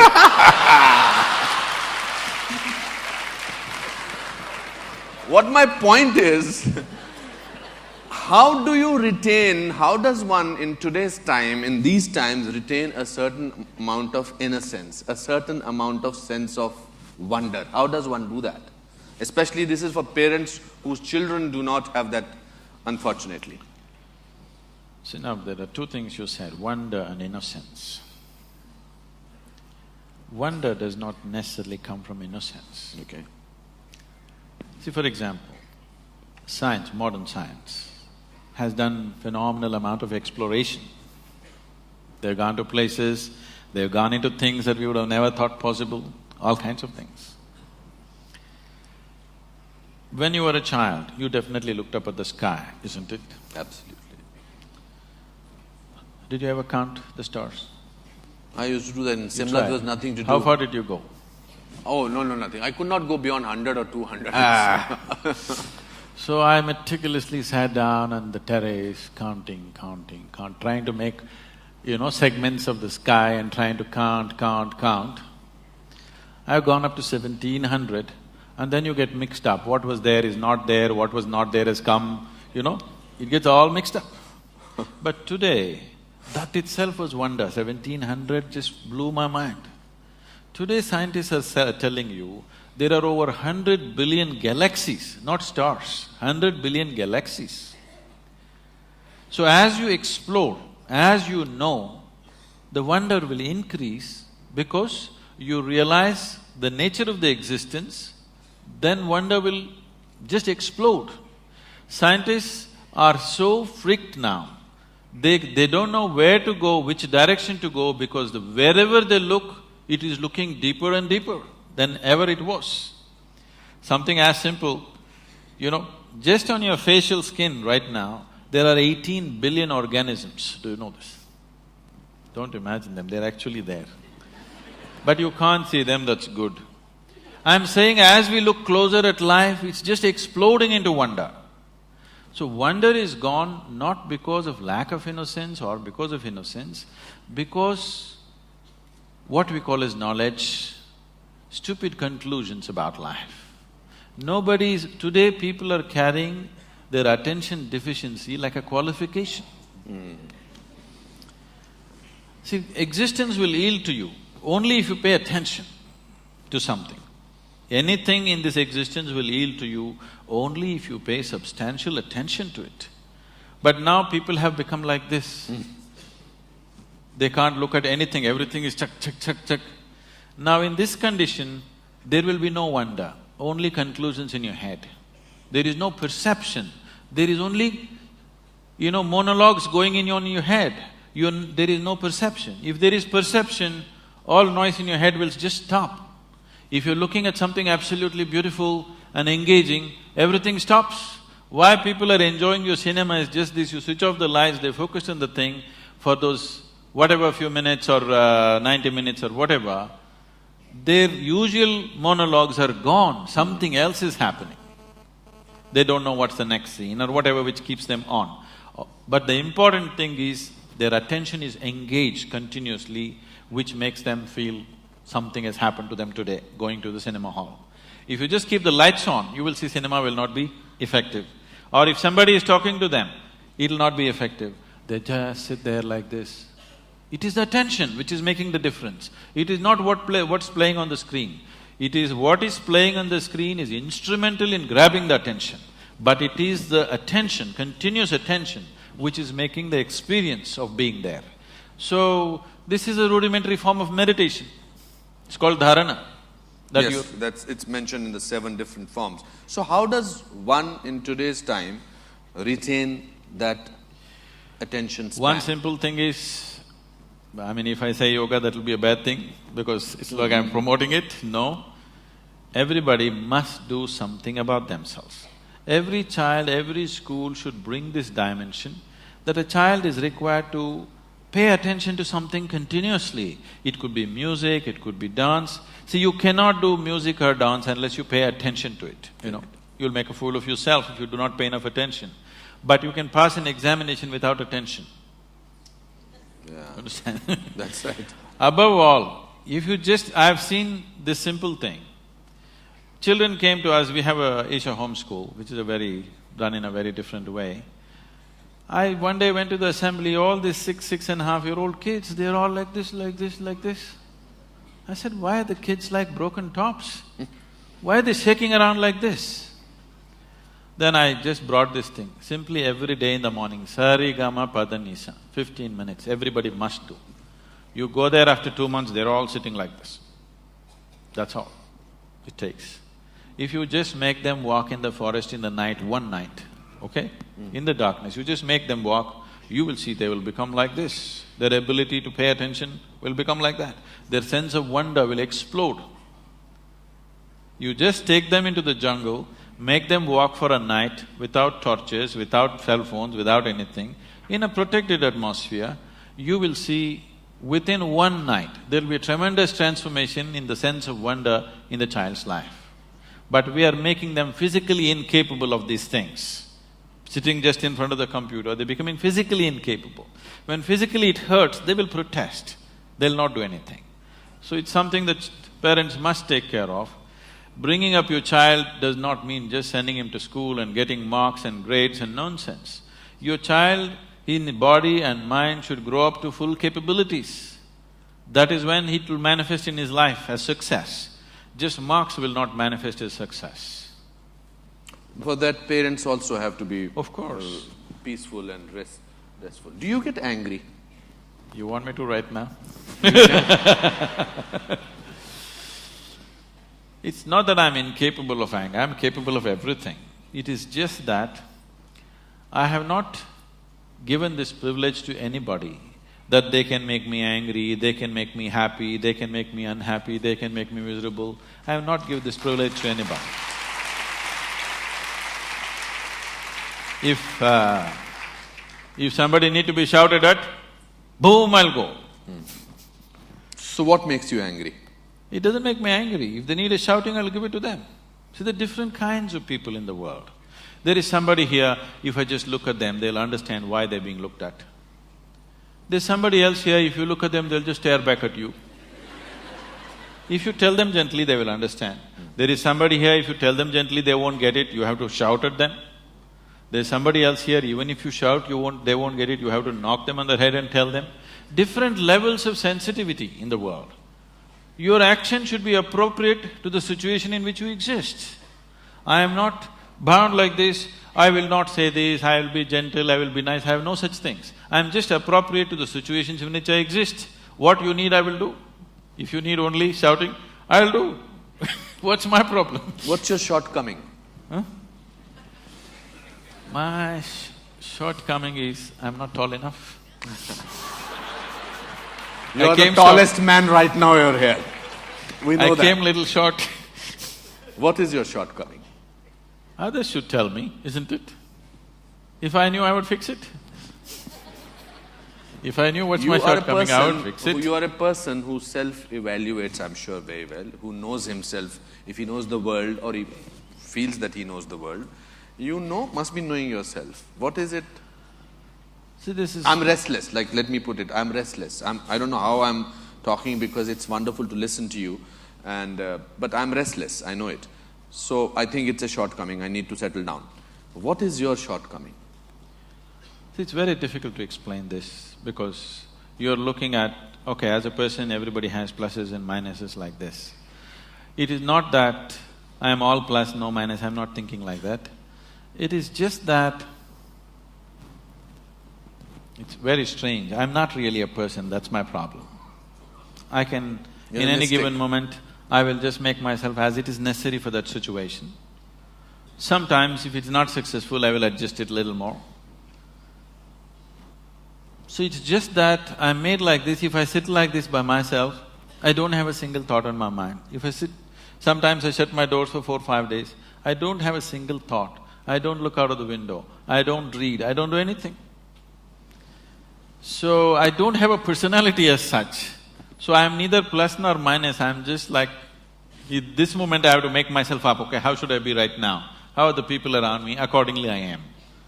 Otherwise, maybe in certain moments or in certain situations, I might not have succeeded as well as I could have because I did not grasp the situation at that moment, as I should have.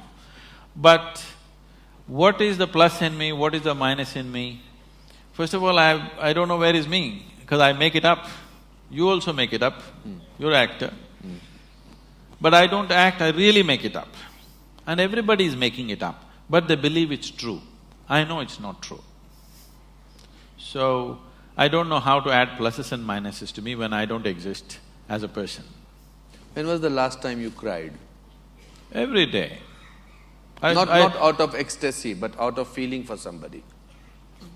Every day, I would say. Out of compassion, out of… That's what just now, see, I'm like this. If I step on an ant, tears may come. If my mother dies, I'll simply sit there stoically, without a teardrop coming out of my eyes. Not because I have nothing for her. It is just that… It's very difficult to explain. When I want, I can go. When I don't want, I just keep quiet. So right now, Pallavi was playing that movie. I just saw those kids. I know every one of them in the village. They've all grown up now. This is some 4-year-old shot. I was just there 2 days ago and these kids were all over me. So when I looked at them, naturally a teardrop comes to me. Then the photographers come, I just suck it back. Okay? So I'm saying everything that happens within me, I've 100% made it a conscious process. If I want right now, I can go into tears. If I want right now, I can laugh. If I want, I can just sit still here without doing anything. You can make a very good actor then. If you are so controlled with your emotions that you can… Right now I can see tears in your eyes. No, I mean, if we go into the close of Sadhguru, we know that. So you were while talking. So… What is… do you feel lonely? Lonely? I've never been lonely. Okay. Because the Creator has never left me alone for a moment. I suddenly felt a sense of loneliness in you in this fraction of a second. The Creator has never left me alone for a moment. Who is the Creator? He's not left anybody alone for a moment. It's only because it's throbbing within you, you're alive, isn't it? Either you're conscious of it or not. You said just now that your Creator has never left you alone. Yes. So who is that Creator? What do you mean, who? There is creation. My first question was… There is creation, right? There is creation. Did you create it? No. No. So something obviously created it. The thing is, being human, you want to draw a human picture. Who is that? That's not the point. Here within you, it is in the human form. If there is a dog, it's in the dog form. If it's an ant, it's in the ant form. If it's a tree, it's in the tree form. But the source of creation is throbbing in everything. Because people are unconscious that such a huge thing is happening within them, there is a possibility of them feeling lonely. If when you're alone, if you feel lonely, obviously you're in bad company, isn't it?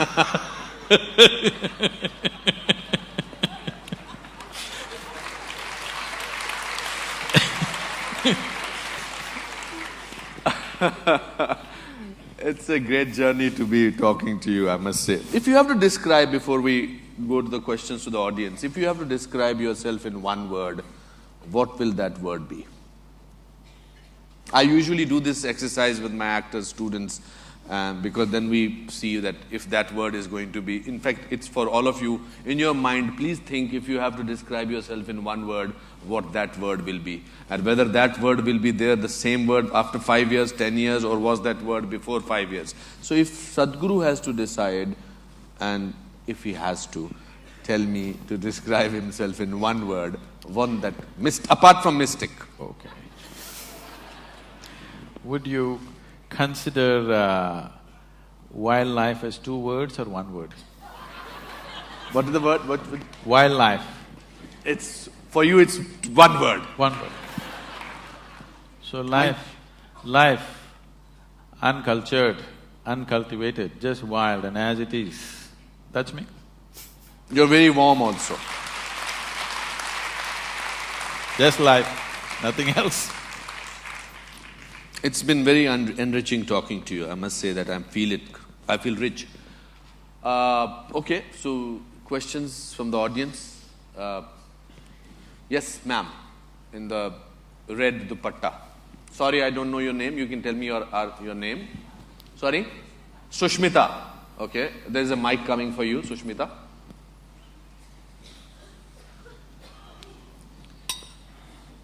Firstly, I'm overwhelmed to see both of you. And I went through the inner engineering program like 2 months back. I'm very thankful to Sadhguru for it. my question is related to what Sadhguru just said, that if we want to bring the difference in India, we all need to step out and do things on our part. So recently I was in a village of Bihar. I was doing things, I saw people there, we were finding out about the schemes there, that whether they are reaching the people or not. But the thing is, when I explain that to other people, they are very negative about it. Like, whatever you do, nothing is going to change, the system is not going to change. How do you change that kind of attitude? That question is to you. I am only the question. I think if I have to answer that question, since he allowed me to do that, I think you have to carry on. You don't get bogged down by people. You cannot get bogged down. Even if you are alone, you must carry on. There's an incident that I went through when I used to work for Dilkush Special School for mentally challenged children. Sister Dolores, who was a Spanish nun, I told her that I want to teach here, but don't tell anybody because they will think that I'm doing it for publicity. So she said, then don't do it. I was a little surprised. She said, out of 100 people, if 4 people believe you, for us those 4 people are very important. So I just want to do that. That's what I… So, see, not possible is a normal vein everywhere. Not possible, not possible. What is possible and not possible is not your business, that's nature's business. Your life is about doing what you really care for. Whether it's possible or not possible, why the hell are you concerned about it? That is nature's business. Nature will decide what is possible and not possible. Your business is just to work for what matters to you. If you don't do what you care for, if you do not create what matters to you, why are you living your life? What is the point of existing here if you're not doing what really matters to you? If you're doing some other rubbish which is safe, what is the point? Your life is worth it only if you're creating something that you care for, isn't it? If you're not creating what you care for, it's a wasted life before you live it. See, when we moved into the ashram in Coimbatore about 18 years ago, next to us is a rainforest. It's very rich and fantastic, but this particular hill right behind our ashram all the big trees were taken down in this one hill alone because there was an illegal furniture industry right opposite to where we are and we had to buy that out and dismantle it. They had removed all trees in this except the smaller ones. So in summer times it'll get brown and it radiates heat, and ashram temperatures would be at least 3 degrees to 4 degrees sometimes warmer than Coimbatore city. So I told our people, I think we should plant this mountain up. They said, Sadhguru, mountain planting? You made us do all kinds of crazy things, but planting up a mountain. Then I came with a simple formula. I said, you are not going to take plants and plant it, we will just do it this way. I created a contraption with which they poke. The main thing is why people have done it before and it doesn't work. Why it doesn't work is, they have set mindsets. They're not looking at… See, because you're not passionate enough, so you don't look hard enough. You plant a seed in the forest, animals walk on it, it gets plastered, black cotton soil, no seed will ever sprout because it gets hard. So we just poked with a conical metal thing, put 2 seeds, and I said, put sand, not soil. So put sand. About 21 days, a little over 3,000 volunteers. All we provided was midday meal on the mountain. They sang songs and like picnic we walked around. Today you come and see, all the trees in this mountain are about 15 years old and it remains green through the summer. Our temperatures are at least 3 degrees lower than Coimbatore city. And based on this, when some UN agencies came and they predicted in 1998, they came and made a prediction, by 2025, 60% of Tamil Nadu will be a desert.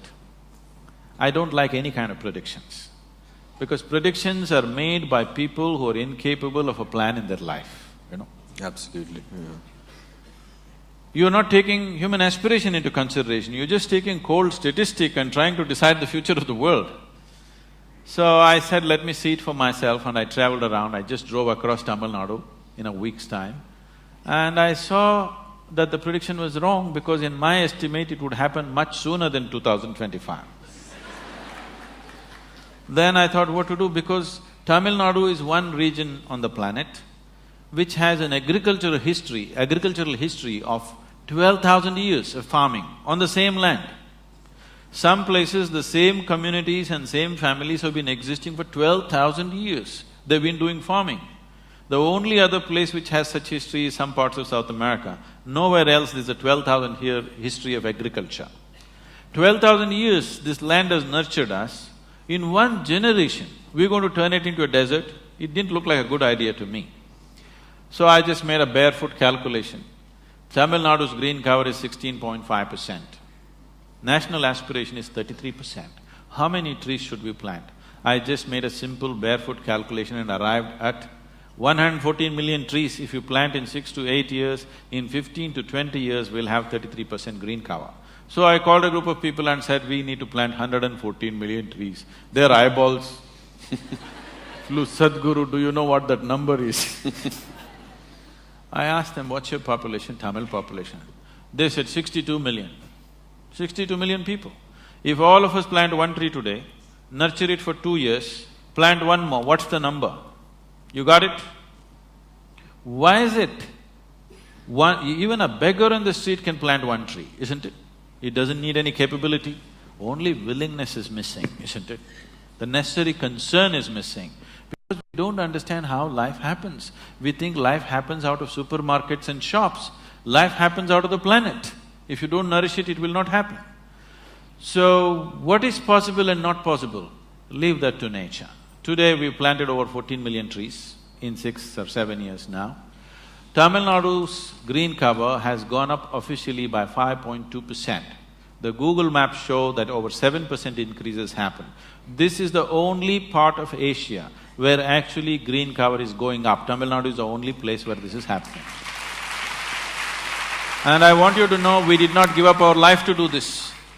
We did not give up our life to do this. To turn this mountain green, we worked only about 22 days. To make this 14 million trees happen, we have worked, a certain group of people are working full-time, rest of us have just pitched in here and there, that's all. You don't have to give up your life to make these things happen. It is just that getting everybody involved is the big thing. Correct. Yes, yes sir. Mic to this gentleman, please. Forward, forward. Yes.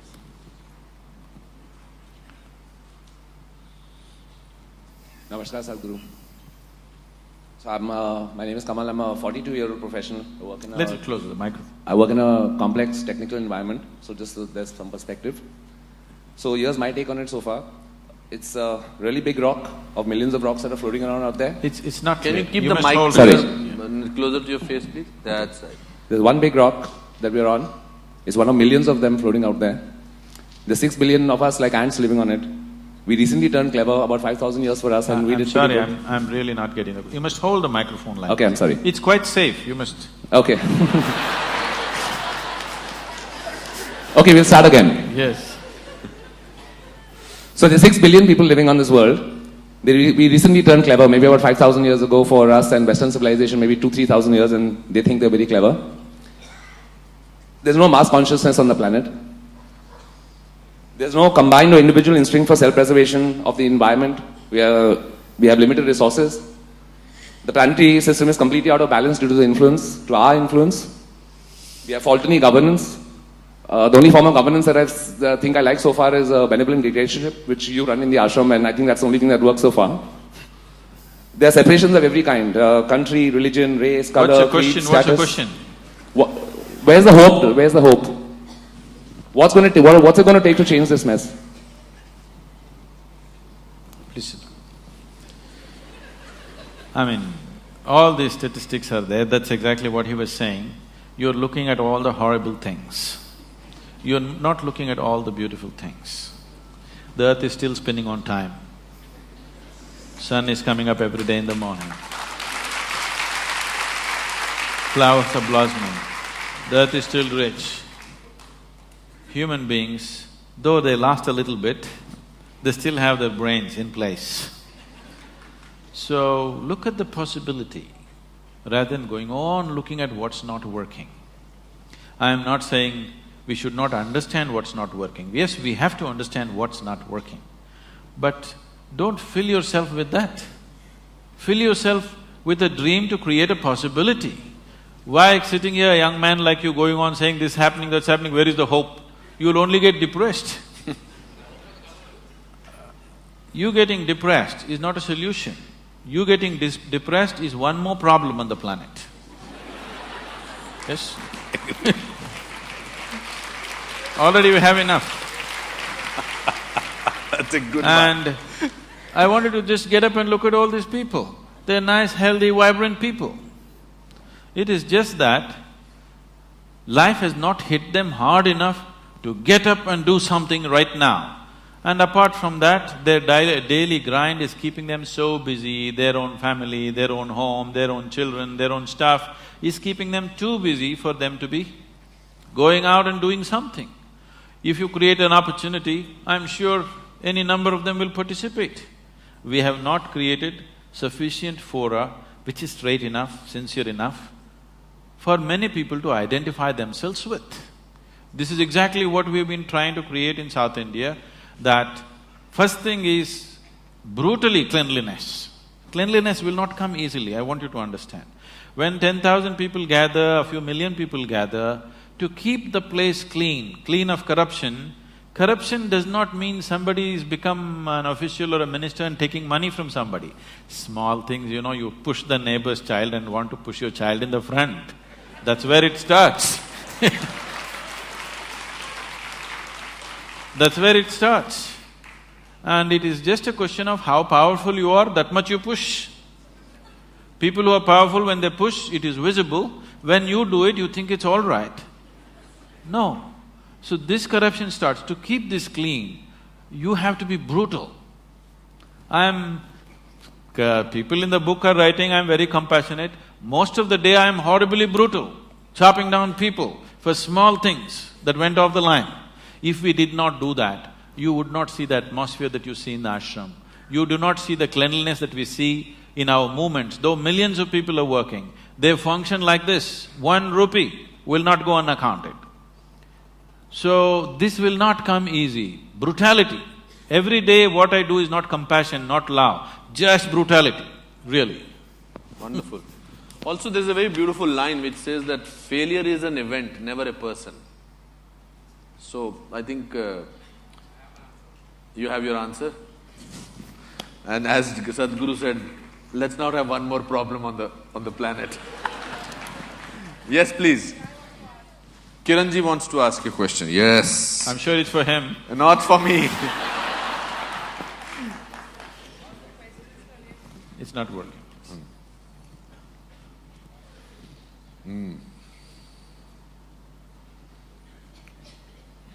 All the questions for Anupam still remain unanswered, even though I've asked them very often. So I won't attempt it again. But I want to say that I'm very privileged to finally see you in person, and have been wanting to do so for many years, but somehow it has never been able to… it hasn't happened.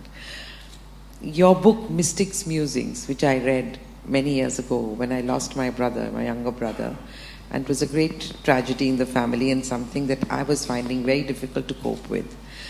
It gave me great amount of courage and made me feel much better.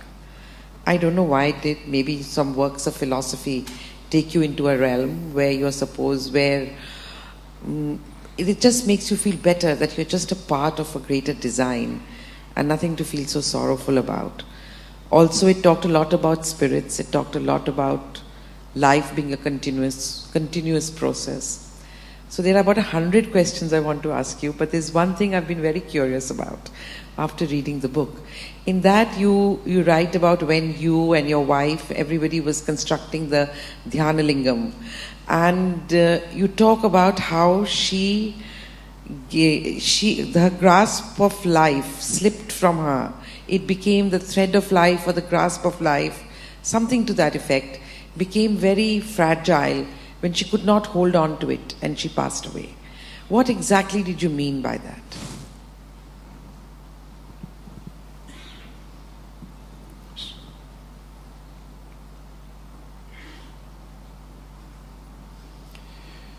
See, the life within you,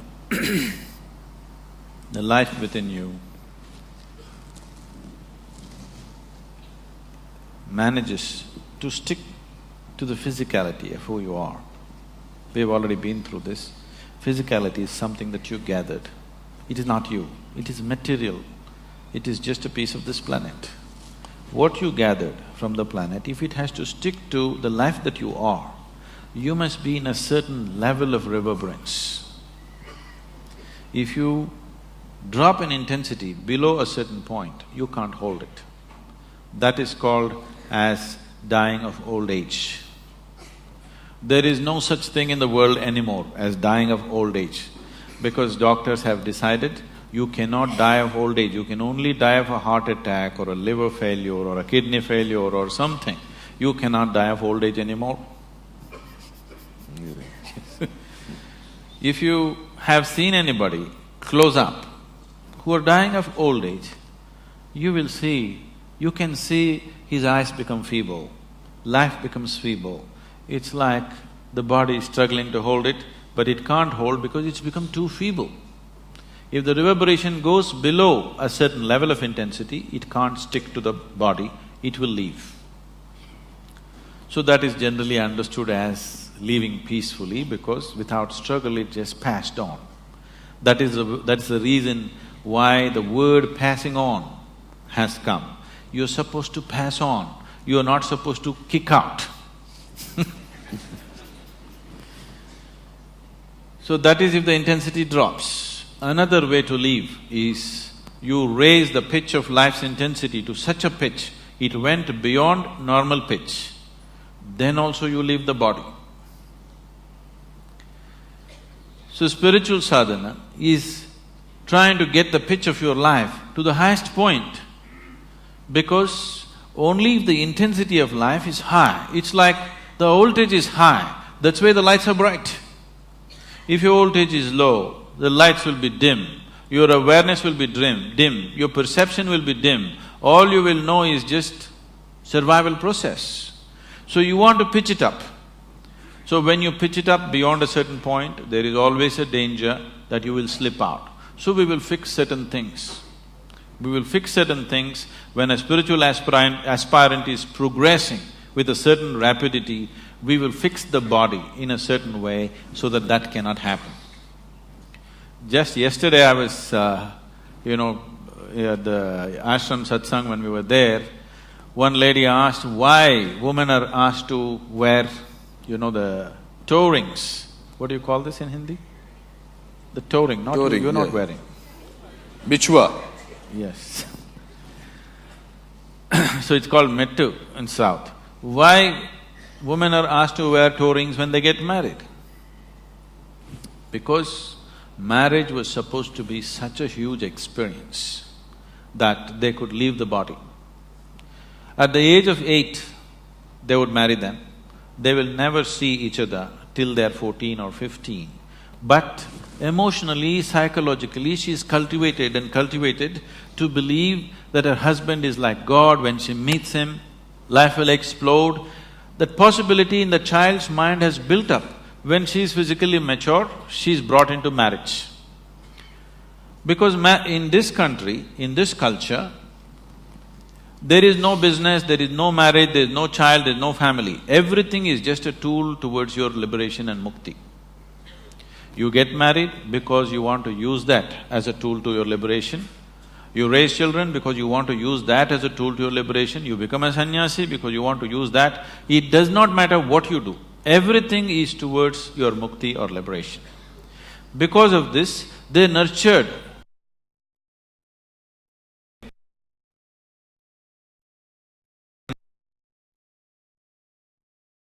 need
unexplainable.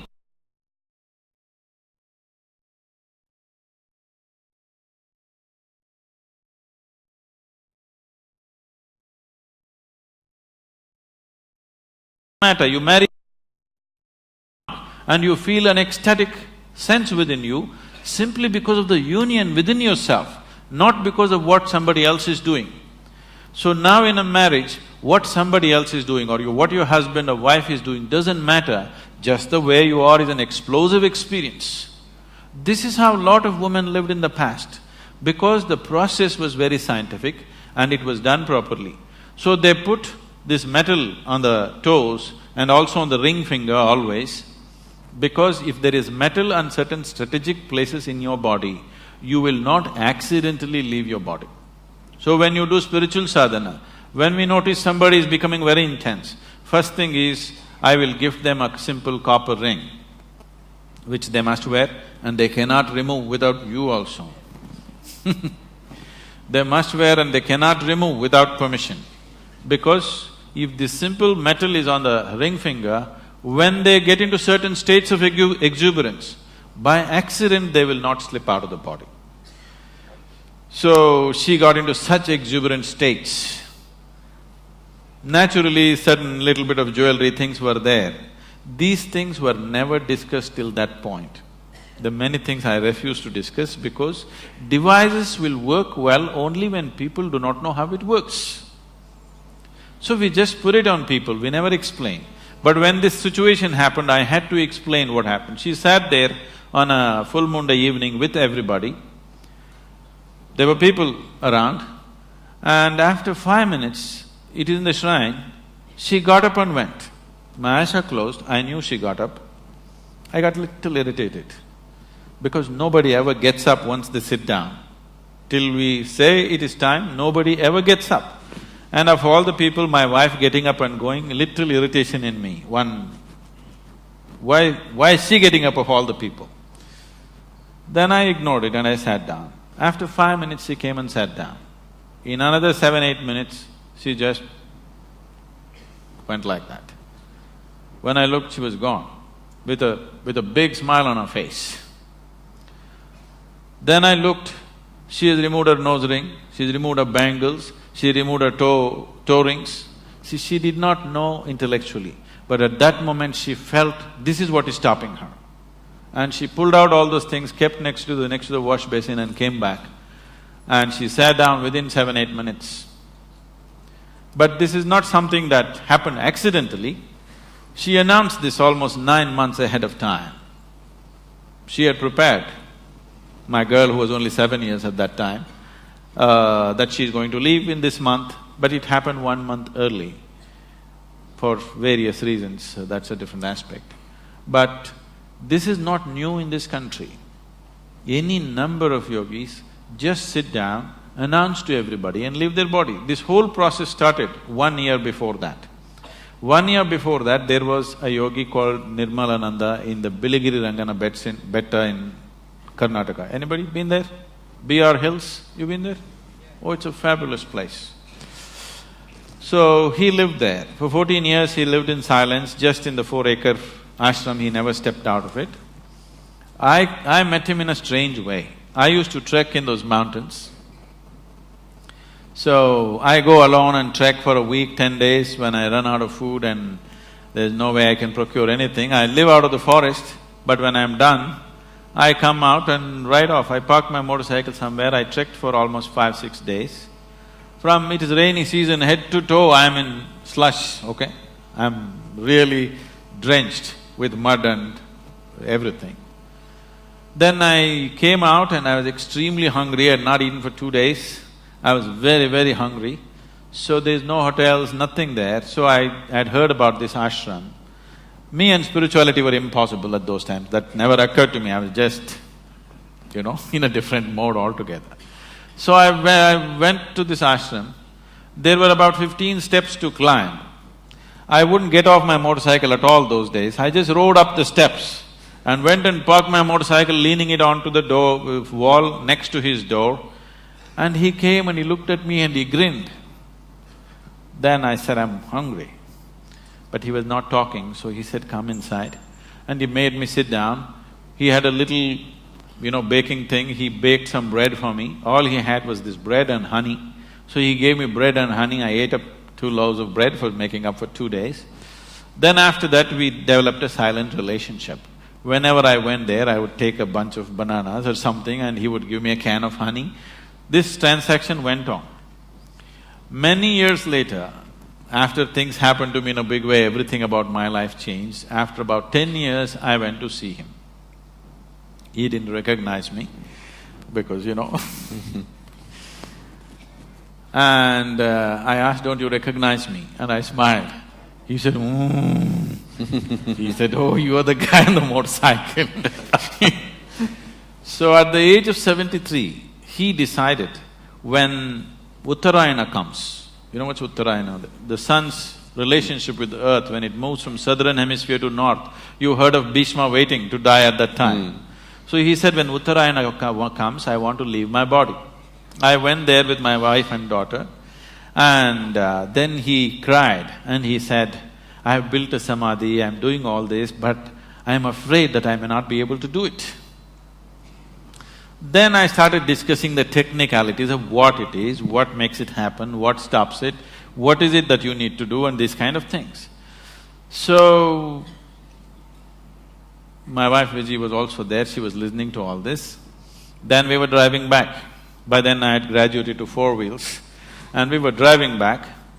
Then she was silently crying. I said, "What happened?" She said, "I also want to live like him." I said, "When are you going to go?" I was trying to make a joke out of it. She said, "No, this is what I want to do." I said, "Why? What's wrong with your life?" She said, "No, everything is right with my life. My outside is good, my inside is feeling wonderful. I want to live when I'm like this, not when something is wrong with me." Then, as a husband, as a father of the girl, I'm trying to discourage her. But as a guru, definitely I want somebody to go as far as they can go. So from that day she asked for what to do. I gave her some simple sadhana, never believing that she will go to that pitch and intensity, because she was not somebody who was steeped in spiritual sadhana. She's just a very alive, she's either up or down, She's either absolutely exuberant or down. She doesn't know the in-between. She's not somebody whom you would consider a yogi or established in sadhana, nothing like that. She's a very exuberant person, and that's all it takes. That you're alive, that's all it takes. It's not that you know this or that, you're just 100% alive. That's the only qualification you need. And she started working towards it, she announced it 9 months ahead, we tried to sabotage it in so many ways to slow it down, but it went the way it went. Yes, please. We'll take 2 more questions and then I think… Yes, ma'am.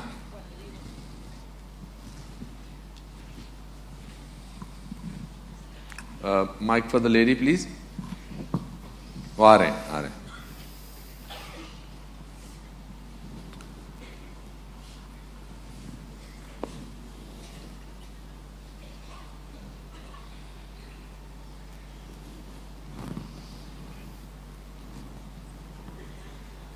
First course of Isha Yoga.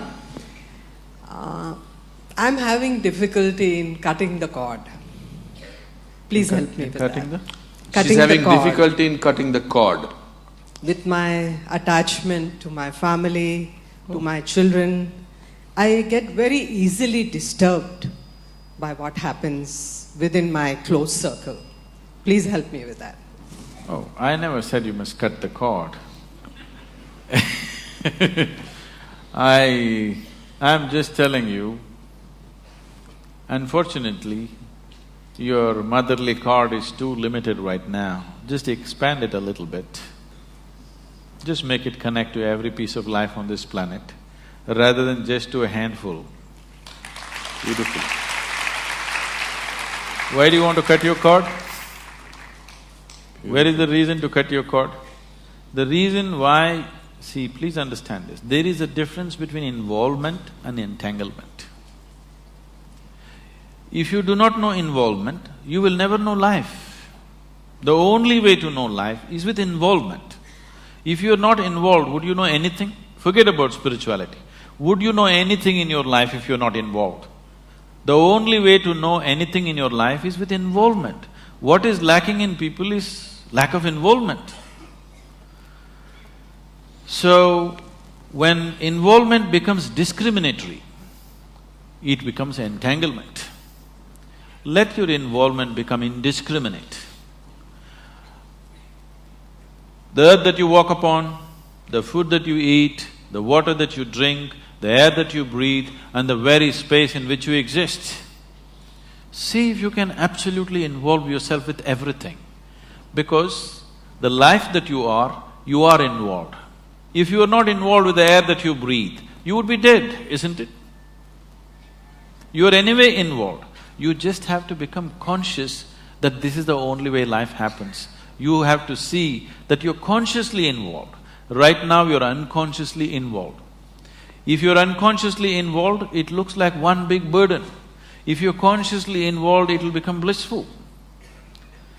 Is your life right now… Do you know scientifically today we can prove every subatomic particle in your body is right now in communication with the whole cosmos. Such a big phenomena, you're trying to ignore, that is your crime. You bearing your children, being married, that is not your crime. Your crime is you're trying to ignore such a big phenomena, which is the basis of your life and creation. Because you ignore that, you suffer. Not because you're involved with your family, you suffer. Because you're trying to ignore something so big. Right now your life is like this. Is it true that today sun came up on time for the season? Yes? Planet is spinning on time, flowers blossomed, everything in these many galaxies is happening absolutely perfectly well. But you have one nasty thought crawling through your head and it's a bad day. You don't have a perspective of who you are. You think too much of yourself. If you… see, right now your whole experience of life is limited to the physical form that you are. As a physical form, what are you in this cosmos, tell me? In your home you may be something, on the street not much, in the town nothing, in the cosmos you're not even a speck of dust. Please get the perspective right. As a physical existence, you are really nothing, isn't it? If you understand this, you would know, you would look at everything with absolute wonder and involvement. Then, one little thought, one little emotion that is flowing through your mind wouldn't be important because it's not even a concern. It is something that you are creating, isn't it? What's happening in your mind is your making. Yes or no? Can I tell you a bad joke? Please. Yes. Honest. Can we have the last question now? Okay. Sadhguru? A joke. Okay. I'm so sorry. हो सके तो मुझे माफ कर देना. A lady went to sleep. A lady? A lady went to sleep. In her sleep, she had a dream. In her dream, she saw a hunk of a man standing there, staring at her. He started coming closer and closer and closer and closer. He came so close, she could even feel his breath, and she trembled, not in fear. And then she asked, "What will you do to me?" The man said, "Well, lady, it's your dream."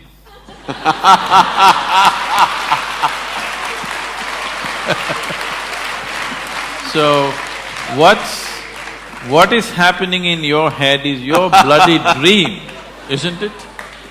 Now your problem is not that life is not happening the way you want it, even your bloody dream is not happening the way you want it. This is your problem. At least let the dreams happen the way you want it. The world doesn't happen the way you want it, that's different. If your dream happened the way you want it, you would be still joyful, isn't it?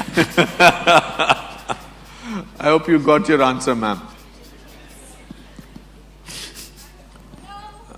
Yes, hello? Up there, yes, I think… Oh, yes, ma'am. In the other world, yes. Yes. Okay. Yes, please speak up, it's okay. Yes, we'll try and… Your basic question is, what is awareness? That you are up there.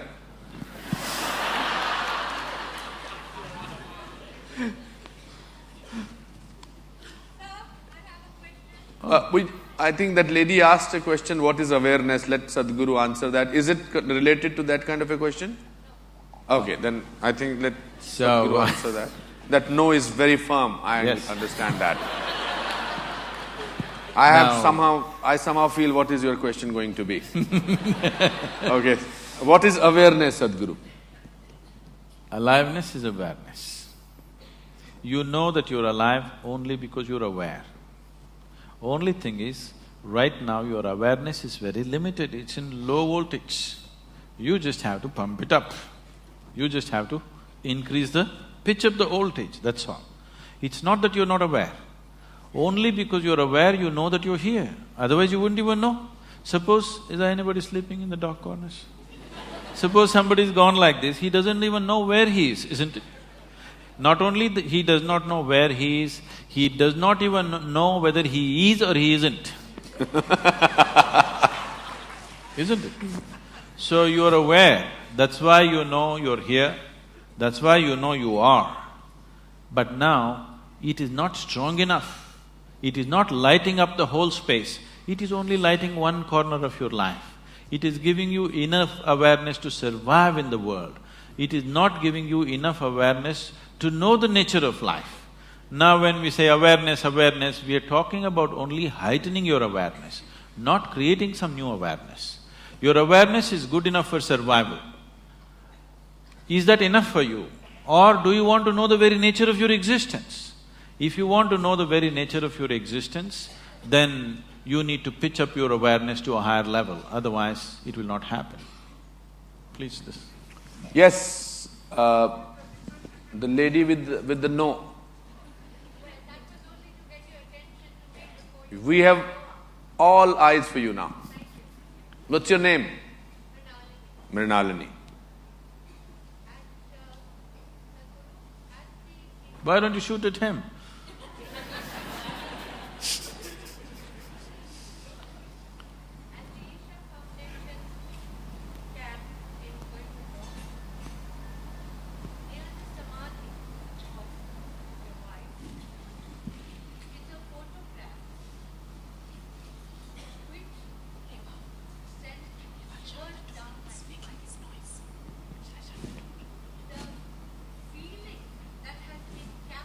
There's a photograph near the samadhi of your wife which sent shivers,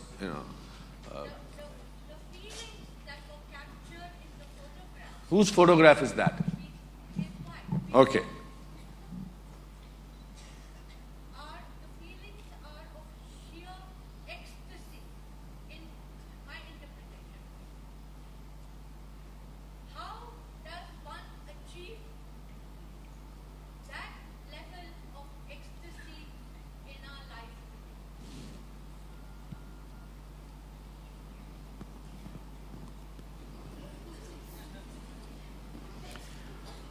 Oh.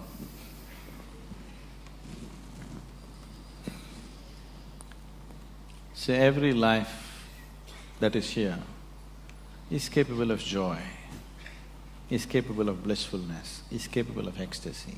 The only problem is they're not able to sustain it. The problem is of sustainability. Everybody knows moments of all this.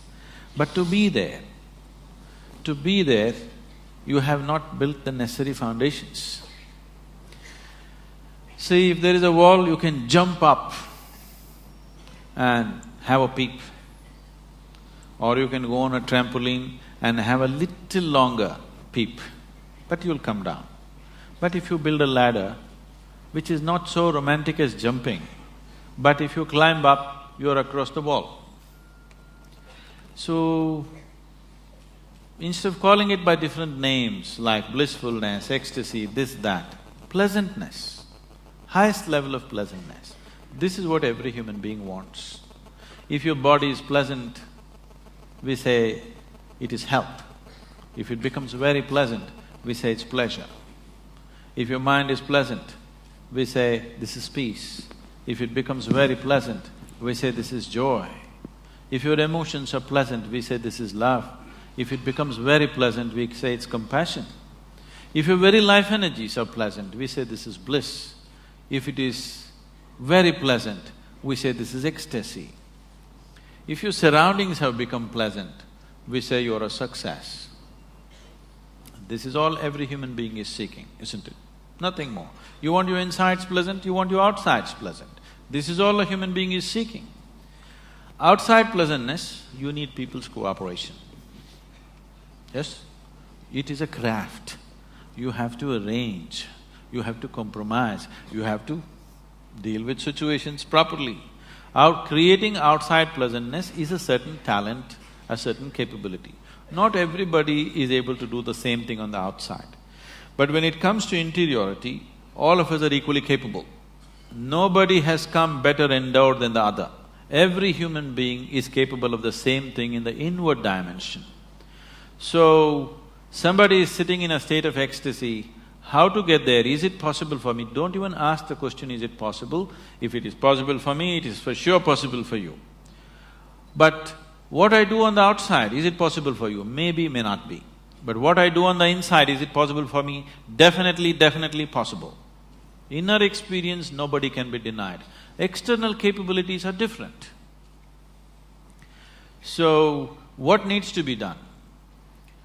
Whatever you've been through, the inner engineering is the fundamental. If you get this one thing right, you will naturally grow into that.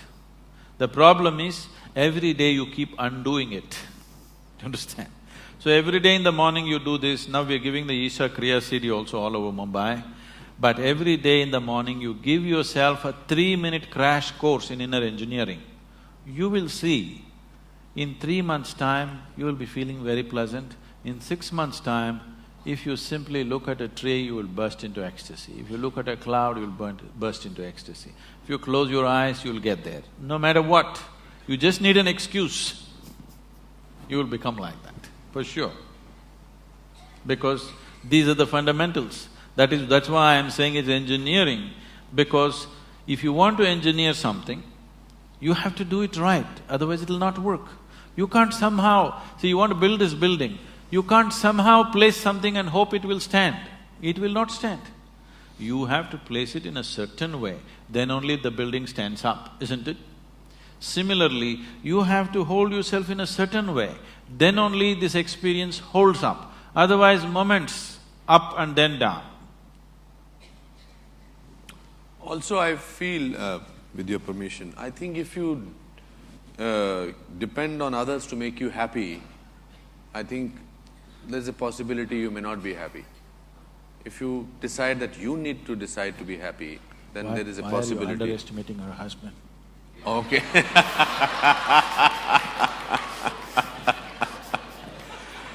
I think it's… we have to stop, Sadhguru, or shall we… Just 5 minutes more. 5 minutes, okay. There's a time given to me, that's why.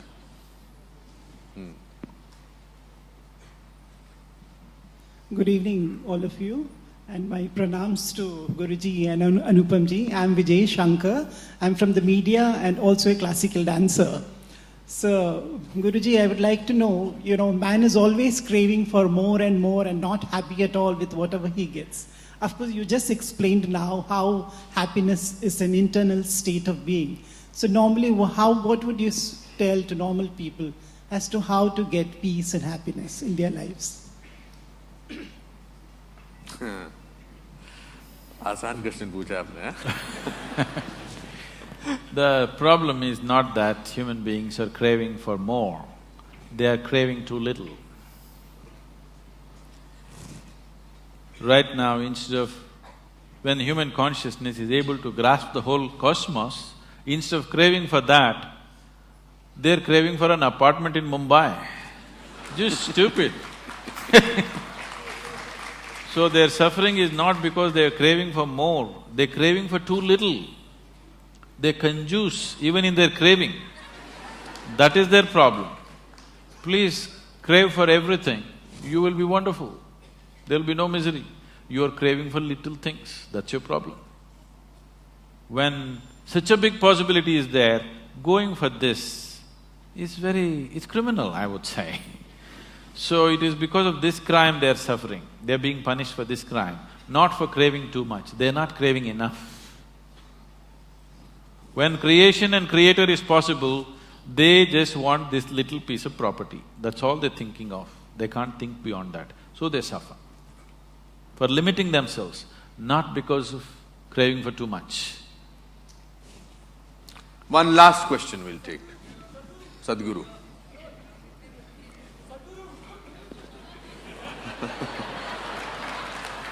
That's a burning question. Okay.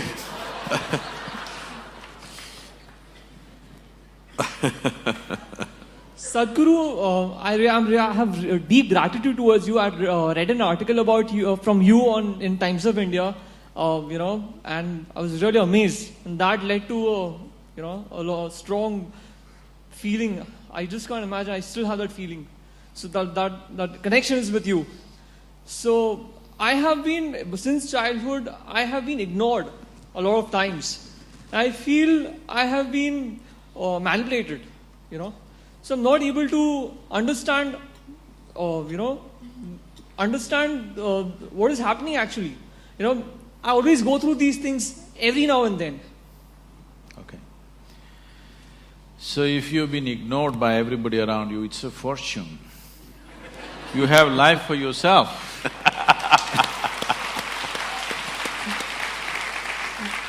Most children are suffering the attention of the parents. If they're ignored, they would be just happy doing their own thing. So, you just sit there and listen to me. Can I do a chant? Yes, please.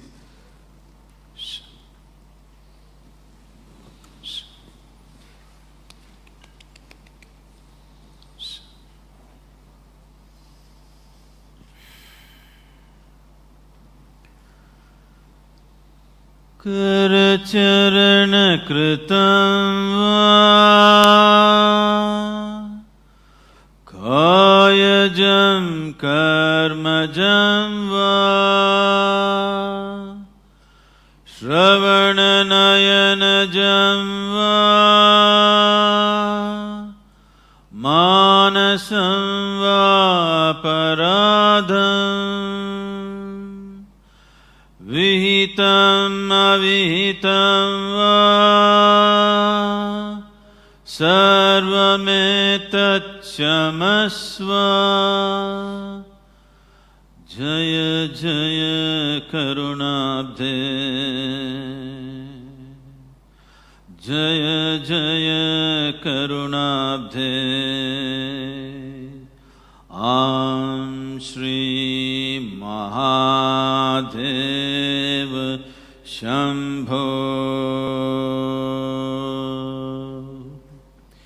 Now, immediately the question is, what is the prayer? It's not a prayer. You need to understand, there are no prayers in this culture. There are only invocations. Prayers are a recent happening. Prayer means you're trying to talk to somebody. Invocation means you're trying to bring out what is the greatest thing within you. Now, what this chant, to put it in a simplest form, is everything. The earth that I walk upon, the air that I breathe, the water that I drink, the food that I eat, the very space in which we exist, the hand… The only thing that you can do is to be absolutely involved with this, but still not distort the hand of the creation. You do not distort the hand. What you do is an aberration to what the Creator intends. The intelligence behind creation, what it is intending, to be in tune with that, not to do some rubbish of your own thing. So, this is a journey from being a piece of creation to being the creator. Every human being is capable of this. It's my wish and my blessing. This should become the reality in your life. Thank you very much for being here. Thank you. It was… words fail me to say that it was a lifetime experience. Thank you, Pallavi, for writing this book and making this evening possible. Thank you, Sadhguru. Thank you, Isha Foundation. And thanks a lot for everything. Thank you so much. Thank you, Anupam ji, on behalf of all of us for engaging Sadhguru in this very rich and insightful conversation. For those of you who are only more thirsty after having heard him, we have a very rare opportunity coming along. Sadhguru will be conducting a 2.5-day inner engineering program himself in Mumbai in the third week of December. The dates are Friday the 16th to Sunday the 18th. The registrations are still open, so if you wish to enroll your names, here is an opportunity for you to do that. We also have some of Isha publications displayed outside, both books and DVDs in Hindi and English. You may want to take a look at them as well. And thank you for joining us this evening.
There was a point in my life when health was all that mattered. And it was the only reason why I entered an Isha Yoga class 4 years ago. But even before the class could end, I knew I was onto something much more profound than the concerns of my health. Doing a program with Sadhguru made me connect with life in a way that I had never connected with life before.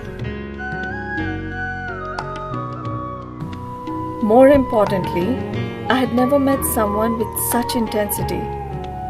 And as I discovered him, I realized he was the only person on whose life I would be interested to write.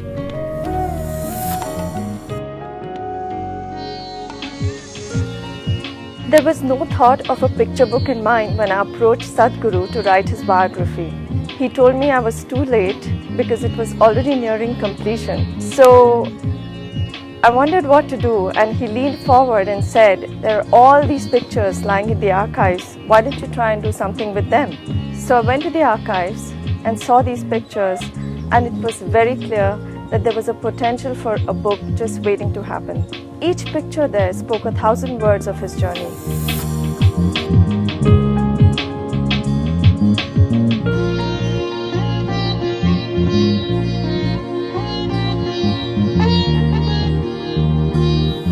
And all I had to do was somehow find a way to weave them together in such a manner that the essence of this life could be brought forward in form of a book.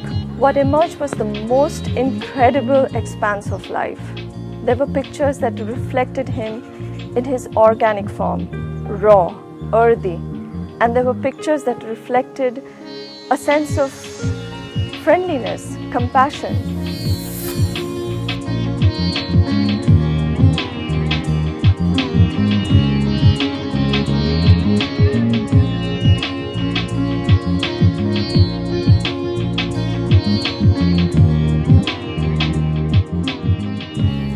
Some had him bare, ash-smeared, and others had him draped in elegant silk shawls.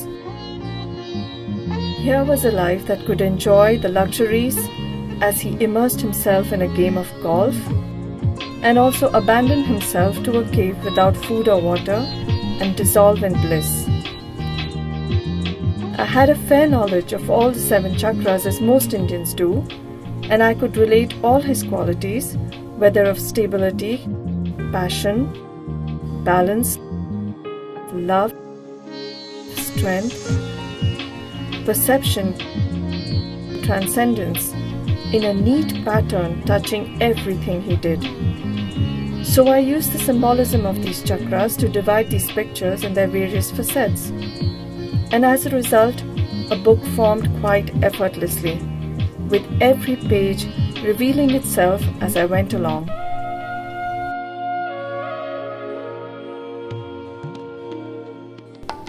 This book is far from an authentic study of the chakras. It is in fact a testimonial of a life that shows what is possible with this birth. All aspirations have their root in a possibility, and Sadhguru, in his turn, very easily offers his life to become a possibility in ours.